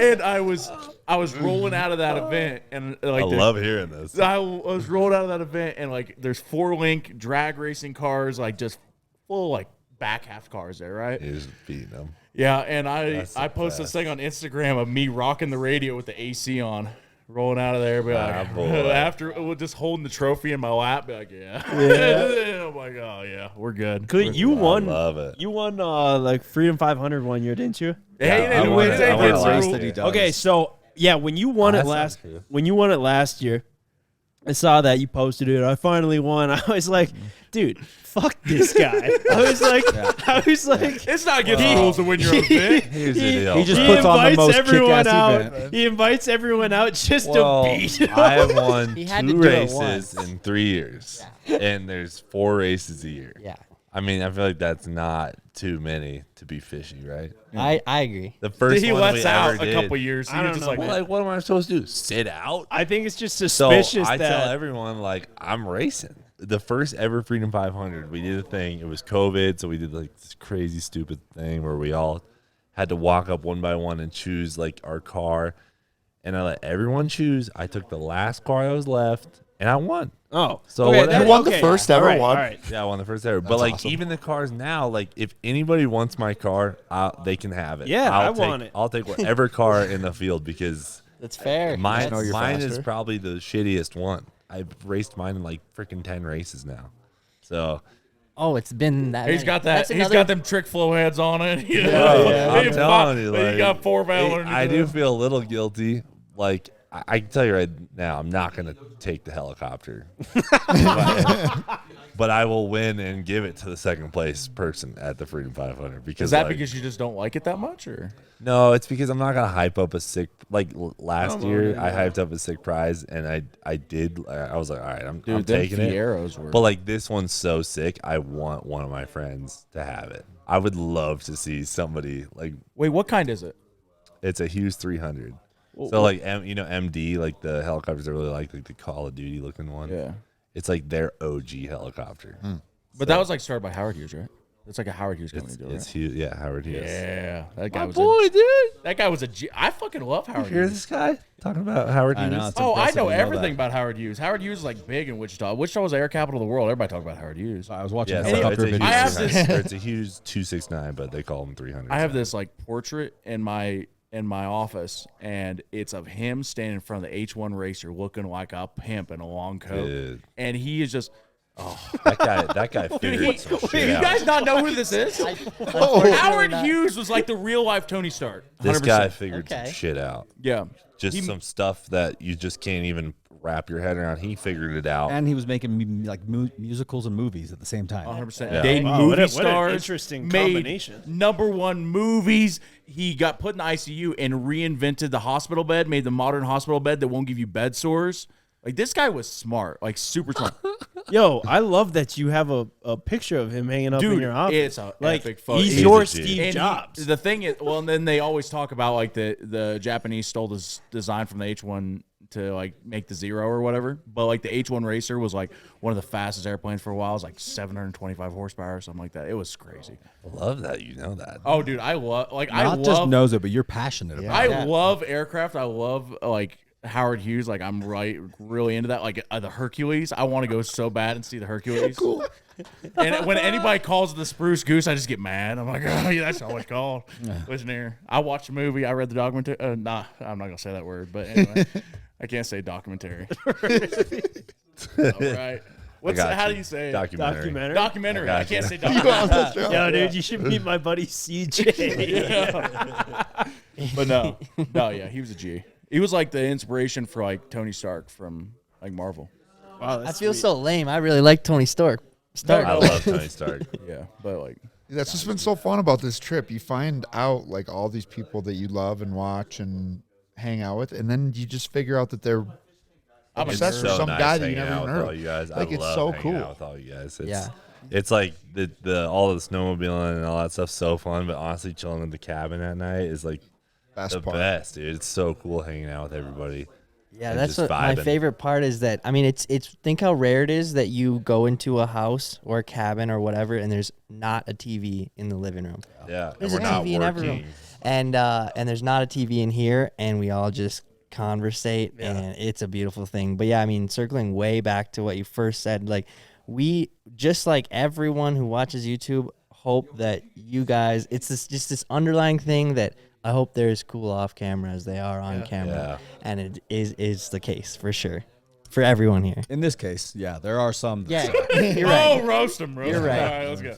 never meet your heroes. Seriously, You know, it's the worst. I've had them moments, and I'm not gonna say what it is. I'm not gonna say who it is, obviously, but I'm just like, oh, it's not nice. I can tell you who the number one guy, my hero, was, and he absolutely exceeded my expectations, Oh, that's awesome. and became more of my hero, and that's Travis. I was gonna say MF Travis. and Pastrana. Yeah. Dude, That dude lives up to what he is and what you see on TV, and overshoots it by a mile. He's a legend. He never stops. Dude is always going. man, I've seen him, but I've never like actually had a conversation with him. Like I've met him, but I've never had a Bro, he's conversation a with him. G. Yeah. He's just the best. You know, we've posted a couple things like showing just like where we're at or who all we're with. And it was you posted a story last night, like just of everyone hanging out in the living room.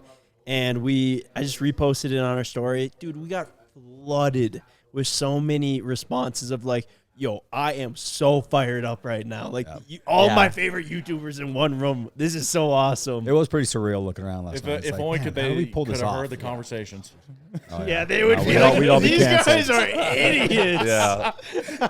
Not a lot of like real productivity going on, you know, but we're Hey, the making it work. creative juices were flowing, you know? Oh yeah. I say it all the time. I say, like, you know, we obviously get along with certain people because of just like common interests, but like it seems like majority of the time it's just like the inner degenerate, and we love hanging out with other degenerates, dude. It's so Idiots. fun. Yeah, Yeah. yeah. It's just like people that don't take it too serious, or you know, they're not afraid to like laugh at themselves or make said that, like- light of a situation.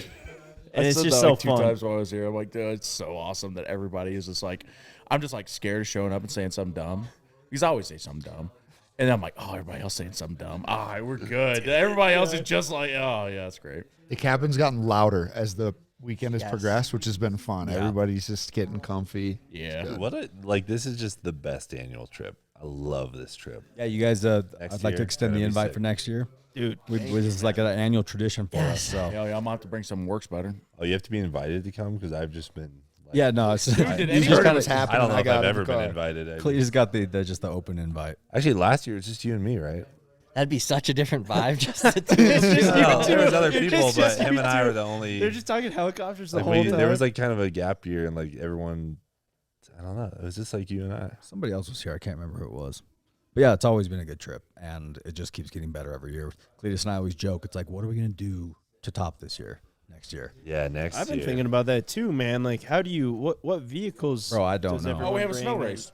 We all I built brought a something. Blackhawk, a school bus on tracks. Monster Max was here. We did a sandrail on tracks. Yeah, we did the airboat. We did every last year. brand of Sherp and fat truck you can think of.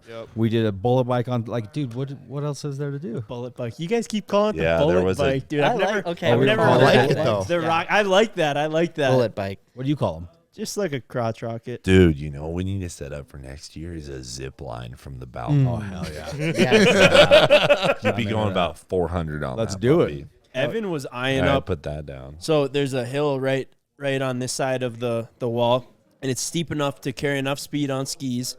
If we built a jump off the deck, you could air the gap underneath off the deck and then land on the hill. Yeah. below. 2 years ago, we built a step up right here where you The first go backflip. off the hill. We built a huge step up for a timber sled backflip, and Ethan Roberts was here doing. Oh yeah. But he couldn't get any traction on the hill, so it wasn't a great spot. So zip line.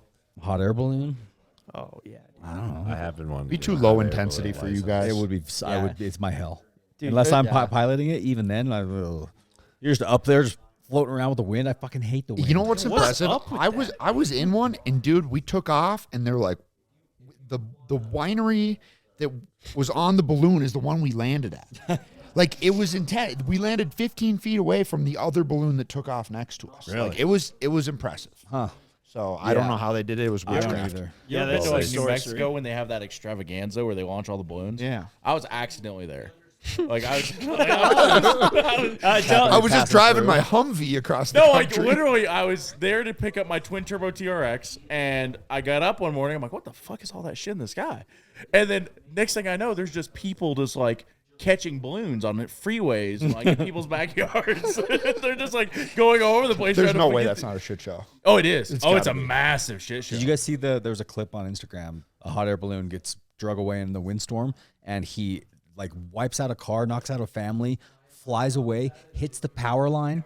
Power line breaks, like catches his thing on fire, and then he comes back down, bounces off the ground just enough to get thrown out and get his leg caught in the rope, and then it takes off again. Bro's hanging by one leg as the hot air balloon drifts off. That After looks being terrifying. electrocuted and wiping out a family. It was the most chaotic video I've ever seen in my life. So I take it you're not really on game for the hot air balloon. I'm in. Oh, okay. Bro, I have zero ability to calculate risk. What do you want to do? Let's What start. about some sort of like survival challenge? I thought about that. Like, But that takes days. I thought about us trying to sleep in an igloo tonight or something like that. But That sounds hard. What about a triathlon but with vehicles? or how about what if we just did this? What if we just came and had a good time? Dude, Yeah, that I don't sounds think we fun. have to No, change let's a not do that. single thing. I'm sure all of us are quietly going to be building some He competition wants to make against each something other. competitive. But we don't. We can all just pretend like it's not trophy happening. guy over here. We can just pretend like it's not happening. All right, Yeah, everyone Cleetus is is know like, what? yo, what if we goals. brought I'm, like a I'm going to do the trophy? snowed in 500. We're going to do a race. We're going to do an oval track over in the field. Fire me up. 500 I'll laps. Get some fiber optic ran up here. We'll pay per view. Crown Vics on studded tires. Oh, that would be sick. Bro, a lake race on the ice. That would be wild. Count me in.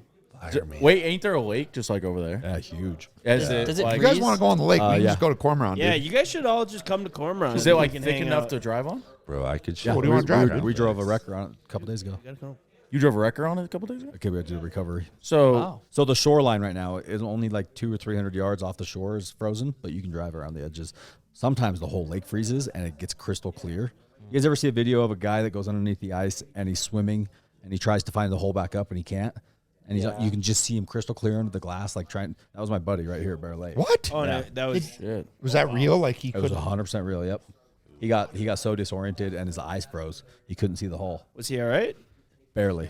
He He's down there barely like made this. it out alive. Like he was he was trapped under there. I think the video's like 60 seconds long or something. He was swimming, and at one point he panics and he's in fairly shallow water. So you see him put his feet on the ground and he Just puts his back push. against it and pushes, and you can see nothing happens. And he keeps on swimming, and his girlfriend is like up top, like trying to. Freaking out. It was rough. I just got scared thinking about That's it. one of my good buddies. Dude, this kid has gone viral probably 5 times. You probably know the videos. Ever seen the kid that jump off the cruise ship with a GoPro? Yeah. That's him.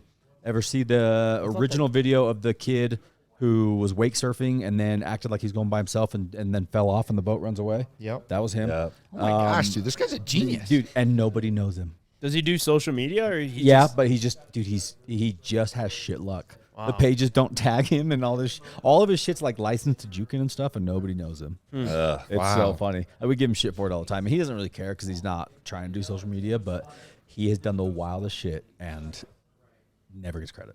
That's the worst. When you see like one of your videos posted, reposted on TikTok, and it's got so many yeah. views, This guy- and there's no credit. This guy Keaton already posted. Oh god, Bubba Gross. Let's give a shout out to the Muscle for see posting what all of our happened this content weekend. for the whole weekend before we all posted it. Guys, go follow him. See everything that we're gonna do. Yeah, I love how that's just an understanding that we all have, though. Yeah. Everyone's just And like, why do we let it fly? It was just because it's Keaton, I guess. I've had the conversations with him. That's Keaton. He's bigger than all of us. Listen, yeah, I'm not telling him what yeah, I'm to do. not telling what to do either, dude. Yeah, I've tried to, be as, hey, are you cool if we're like filming right now? Because like, everyone kind of wants to just not just be like bombarded and like filmed when you're not knowing. And I hate Wait, are you being guys that filming guy. No, No, dude, we're just chilling. we're just I didn't chilling. consent to this being filmed. I didn't consent to this being filmed at all. But I'm so yeah, we got some stuff for you guys to sign afterwards. But no, we're so used to just like hanging out with like our crew, and like very rare does like somebody new come in. So I always try and be like respectful of like other people that might not always want to just be like blasted on camera. But Hey, that's we why- didn't finish the favorite vehicles. we did. We made it to Weston. Yeah. Yeah, we Oh, kind of man. got Yeah, and I sidetracked. had the best one. What I'll the tell you. hell happened? Hey, you guys I think real that was an hour sidetracked, ago. bro. Yeah. What's what- yours? Wait, Oh, no, man. you gotta say yours. Yeah, what's I can't. It's yeah, you hard. can. The Snowcat, the I was gonna Jeep, say the Snowcat. Black Hawk. Okay. Okay, how about this? How about you pick one that's not yours? Snow Rail. Snow Rail was bitching. That Thing snow was rail. so That thing was magical. Honestly, I if wish I- everybody had a chance to drive it. I It want. was I nuts. wanted to, but something Yeah, happened I know. before I could. No. You sabotaged me. I tried so hard to be on my best behavior too.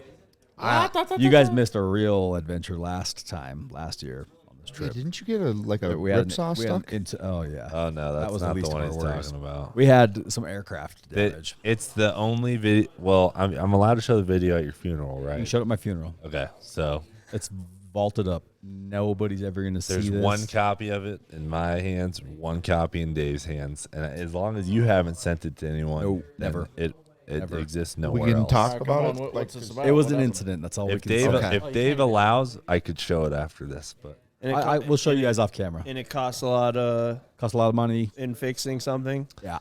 we're not even gonna worry. Mistakes were made. Mistakes were made.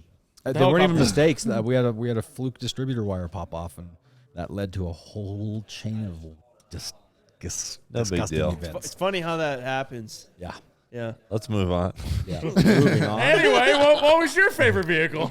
I hate to do it. It's Jeep. I mean, I know it's It's just man. so next level that Yeah, you can't even compete with it. The snow rail was awesome too. It just unfortunately it I had a wanted to short ride life. in the snow Yeah. rail so bad. Yeah, It looked really snowy. That was the nice thing about the Jeep. You just sat in it. The heated seats were on, dude. The radio was thing's playing. dialed. Great. And it was dragging your ass through the snow today. Listen, It was pretty impressive. Well, Yeah, I'm sorry that nobody said the Ranger Weston. that's all right. It's not my favorite here. I brought it. You know what? A preparation I did. I got back from Florida, and literally I'm sitting there, and I got back at like 5 o'clock that night, and I'm like, well, yeah, I ought to go. So I call my brother, and I'm like, well, I'll just fly out there. And he's like, why don't we take some? I'm like, oh, we don't have anything to take. We don't have anything that'll go. Like, they'll work out there. And I'm just like casually walking by the Ranger that I haven't started in 3 months or done anything with. I'm like, if you start, you're going to Utah. I threw One of my picking. They're all trembling. I threw a battery in that thing and I'm like, and I loaded it on the good to go. trailer, chained it down, hauled it here. See you later.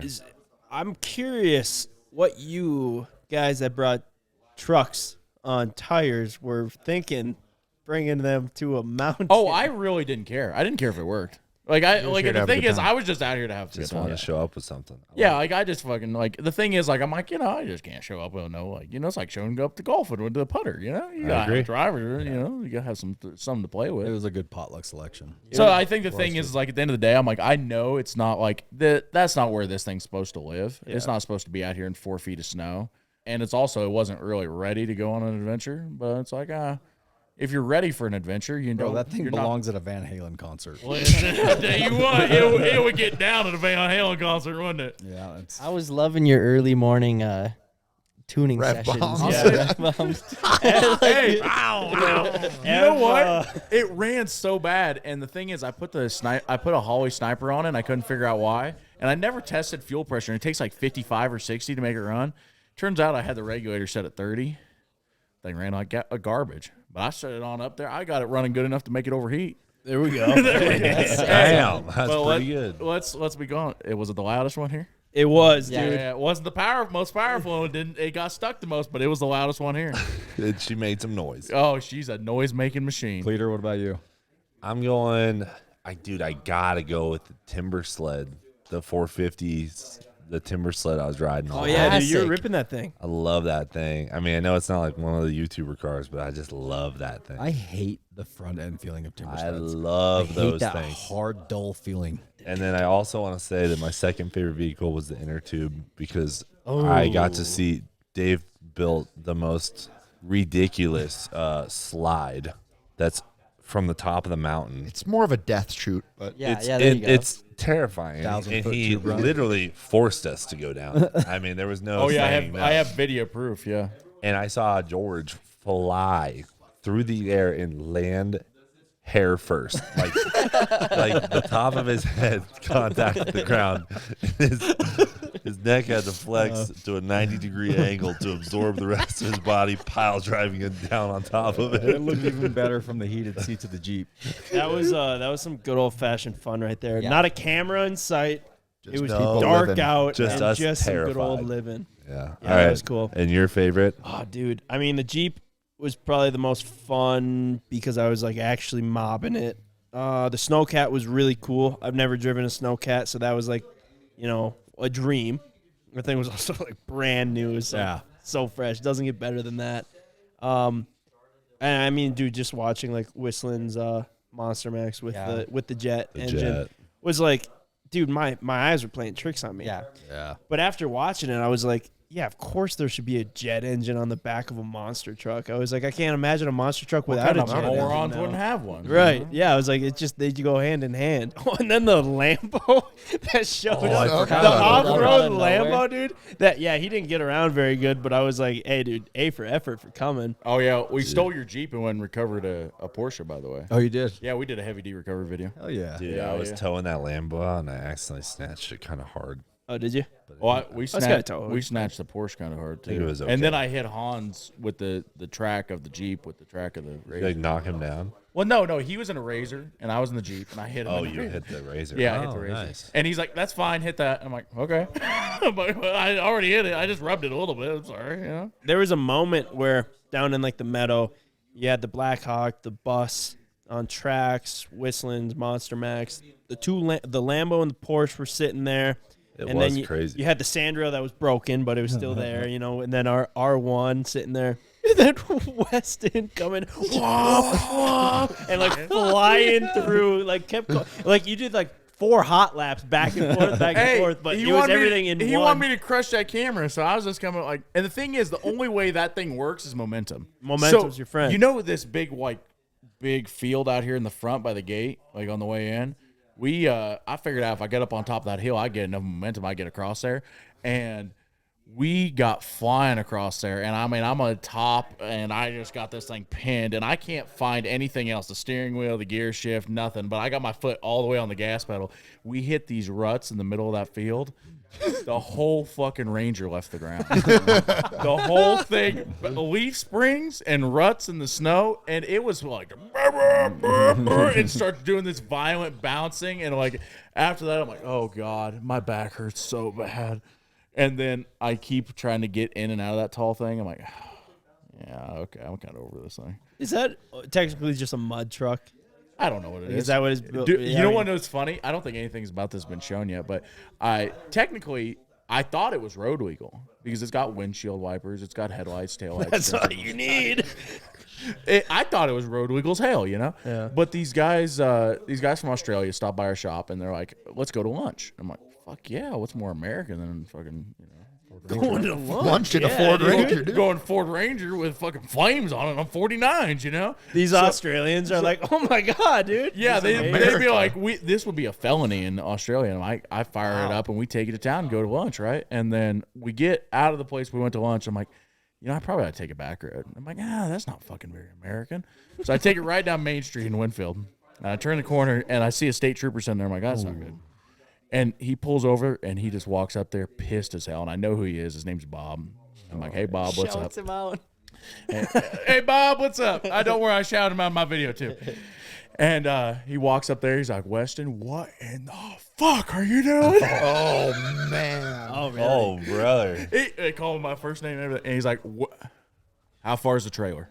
I'm like, what do you mean? He's like, how far is the trailer? Where's the trailer at? I'm like, it's at my shop. He's like, you drove this thing all the way down. I'm like, yeah. He's like, well, I suggest you call somebody, go get the trailer. I'm going to impound it. So there's like, and then the Australian guy sitting in the passenger seat's like, hey, can you arrest me for a photo on Instagram? So there's not now. No, yeah, so like he gets out, handcuffs him, sits him on the curb. We get a bunch of photos for Instagram. And then somebody comes and gets the trailer, and then the Ranger won't start because the charging system didn't work then either, just like it didn't work today. So we hook it real close to my TRX, pull them both onto the trailer at the same time, don't tie anything down, and go back to the shop. Nice. And I was sitting there, and like all the guys that work for me, he's like, Bob's gonna be more mad about this. I'm like, yeah, Bob. Gotta make it happen. yeah. Bob, I love you. I'm sending you a Christmas card. I told you I would. Then I will do it. And then they posted on Kansas Highway Patrol Facebook page.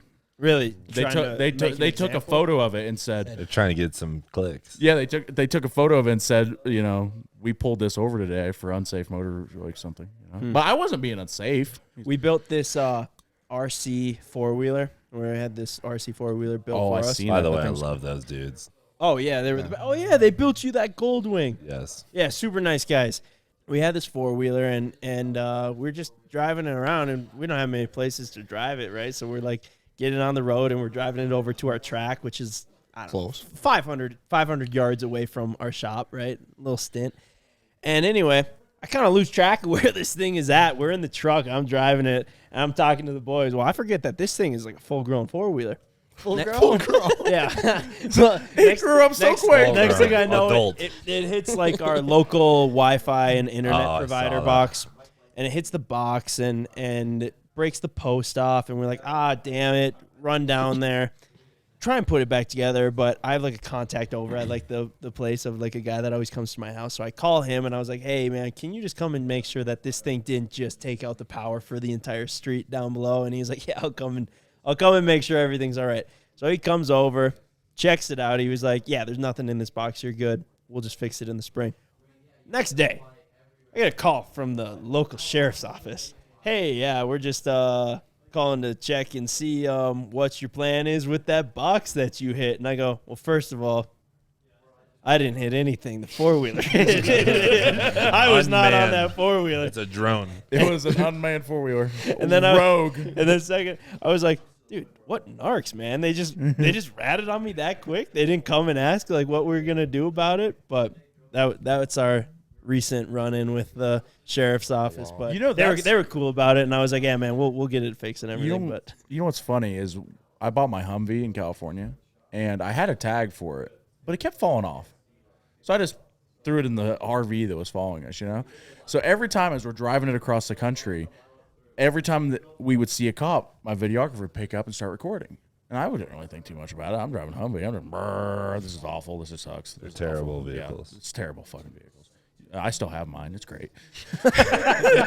It's great to look at. It looks so cool, but it's awful to drive. Anyway, every time we pass a cop, like 100 times, all the way back to Kansas, he turns on the camera, hits record, nothing happens. Nobody pulls us over. And then we get like 3 miles away from Winfield, and like 5 state troopers are sitting next to the road. And he turns it on. He's like, I know this is going to be the time. Drive right past him. Nobody pulls And us over. Bob let you through too. Bob, Bob was asleep. Bob don't work night shift. It was nighttime. Bob was asleep. But the thing is Bob is fair, but Bob is he's a long dick of justice in town. He makes sure that things are. He is very fair, but he is very like, you are going to keep my road safe. Damn it, you know what I mean. So I can't give Bob too much grief. But anyway, we get all the way back. My videographer gets in his car. Perfectly legal Jeep. Gets pulled over 2 blocks away from the missing tag light. The Humvee has no taillights, no turn signals. It has headlights, no tag. And like we drive it like 1,500 miles across the country, never get pulled over. He gets pulled over for a tag light 2 minutes later. funny About how it that goes. Yeah. Good stuff. Guy I once drove a bus from Salt Lake City to Costa Rica with a fake temp tag. Wasn't it that bus? It was this bus's brother. Oh, okay. I about got him at the same time, but yeah, I did. I have not driven with a license plate for probably 15 years. I'm a dealer, so I'm always moving back and forth between different vehicles. I just don't ever get anything licensed. Yeah. So 2012, we buy this bus, and our goal is to drive it to Panama, and we're going to try to do the whole trip in like 10 days. It's really hard to get an unregistered vehicle into a foreign country, especially when it's a commercial vehicle. Makes sense. Bro, How do they get all them stolen ones down there?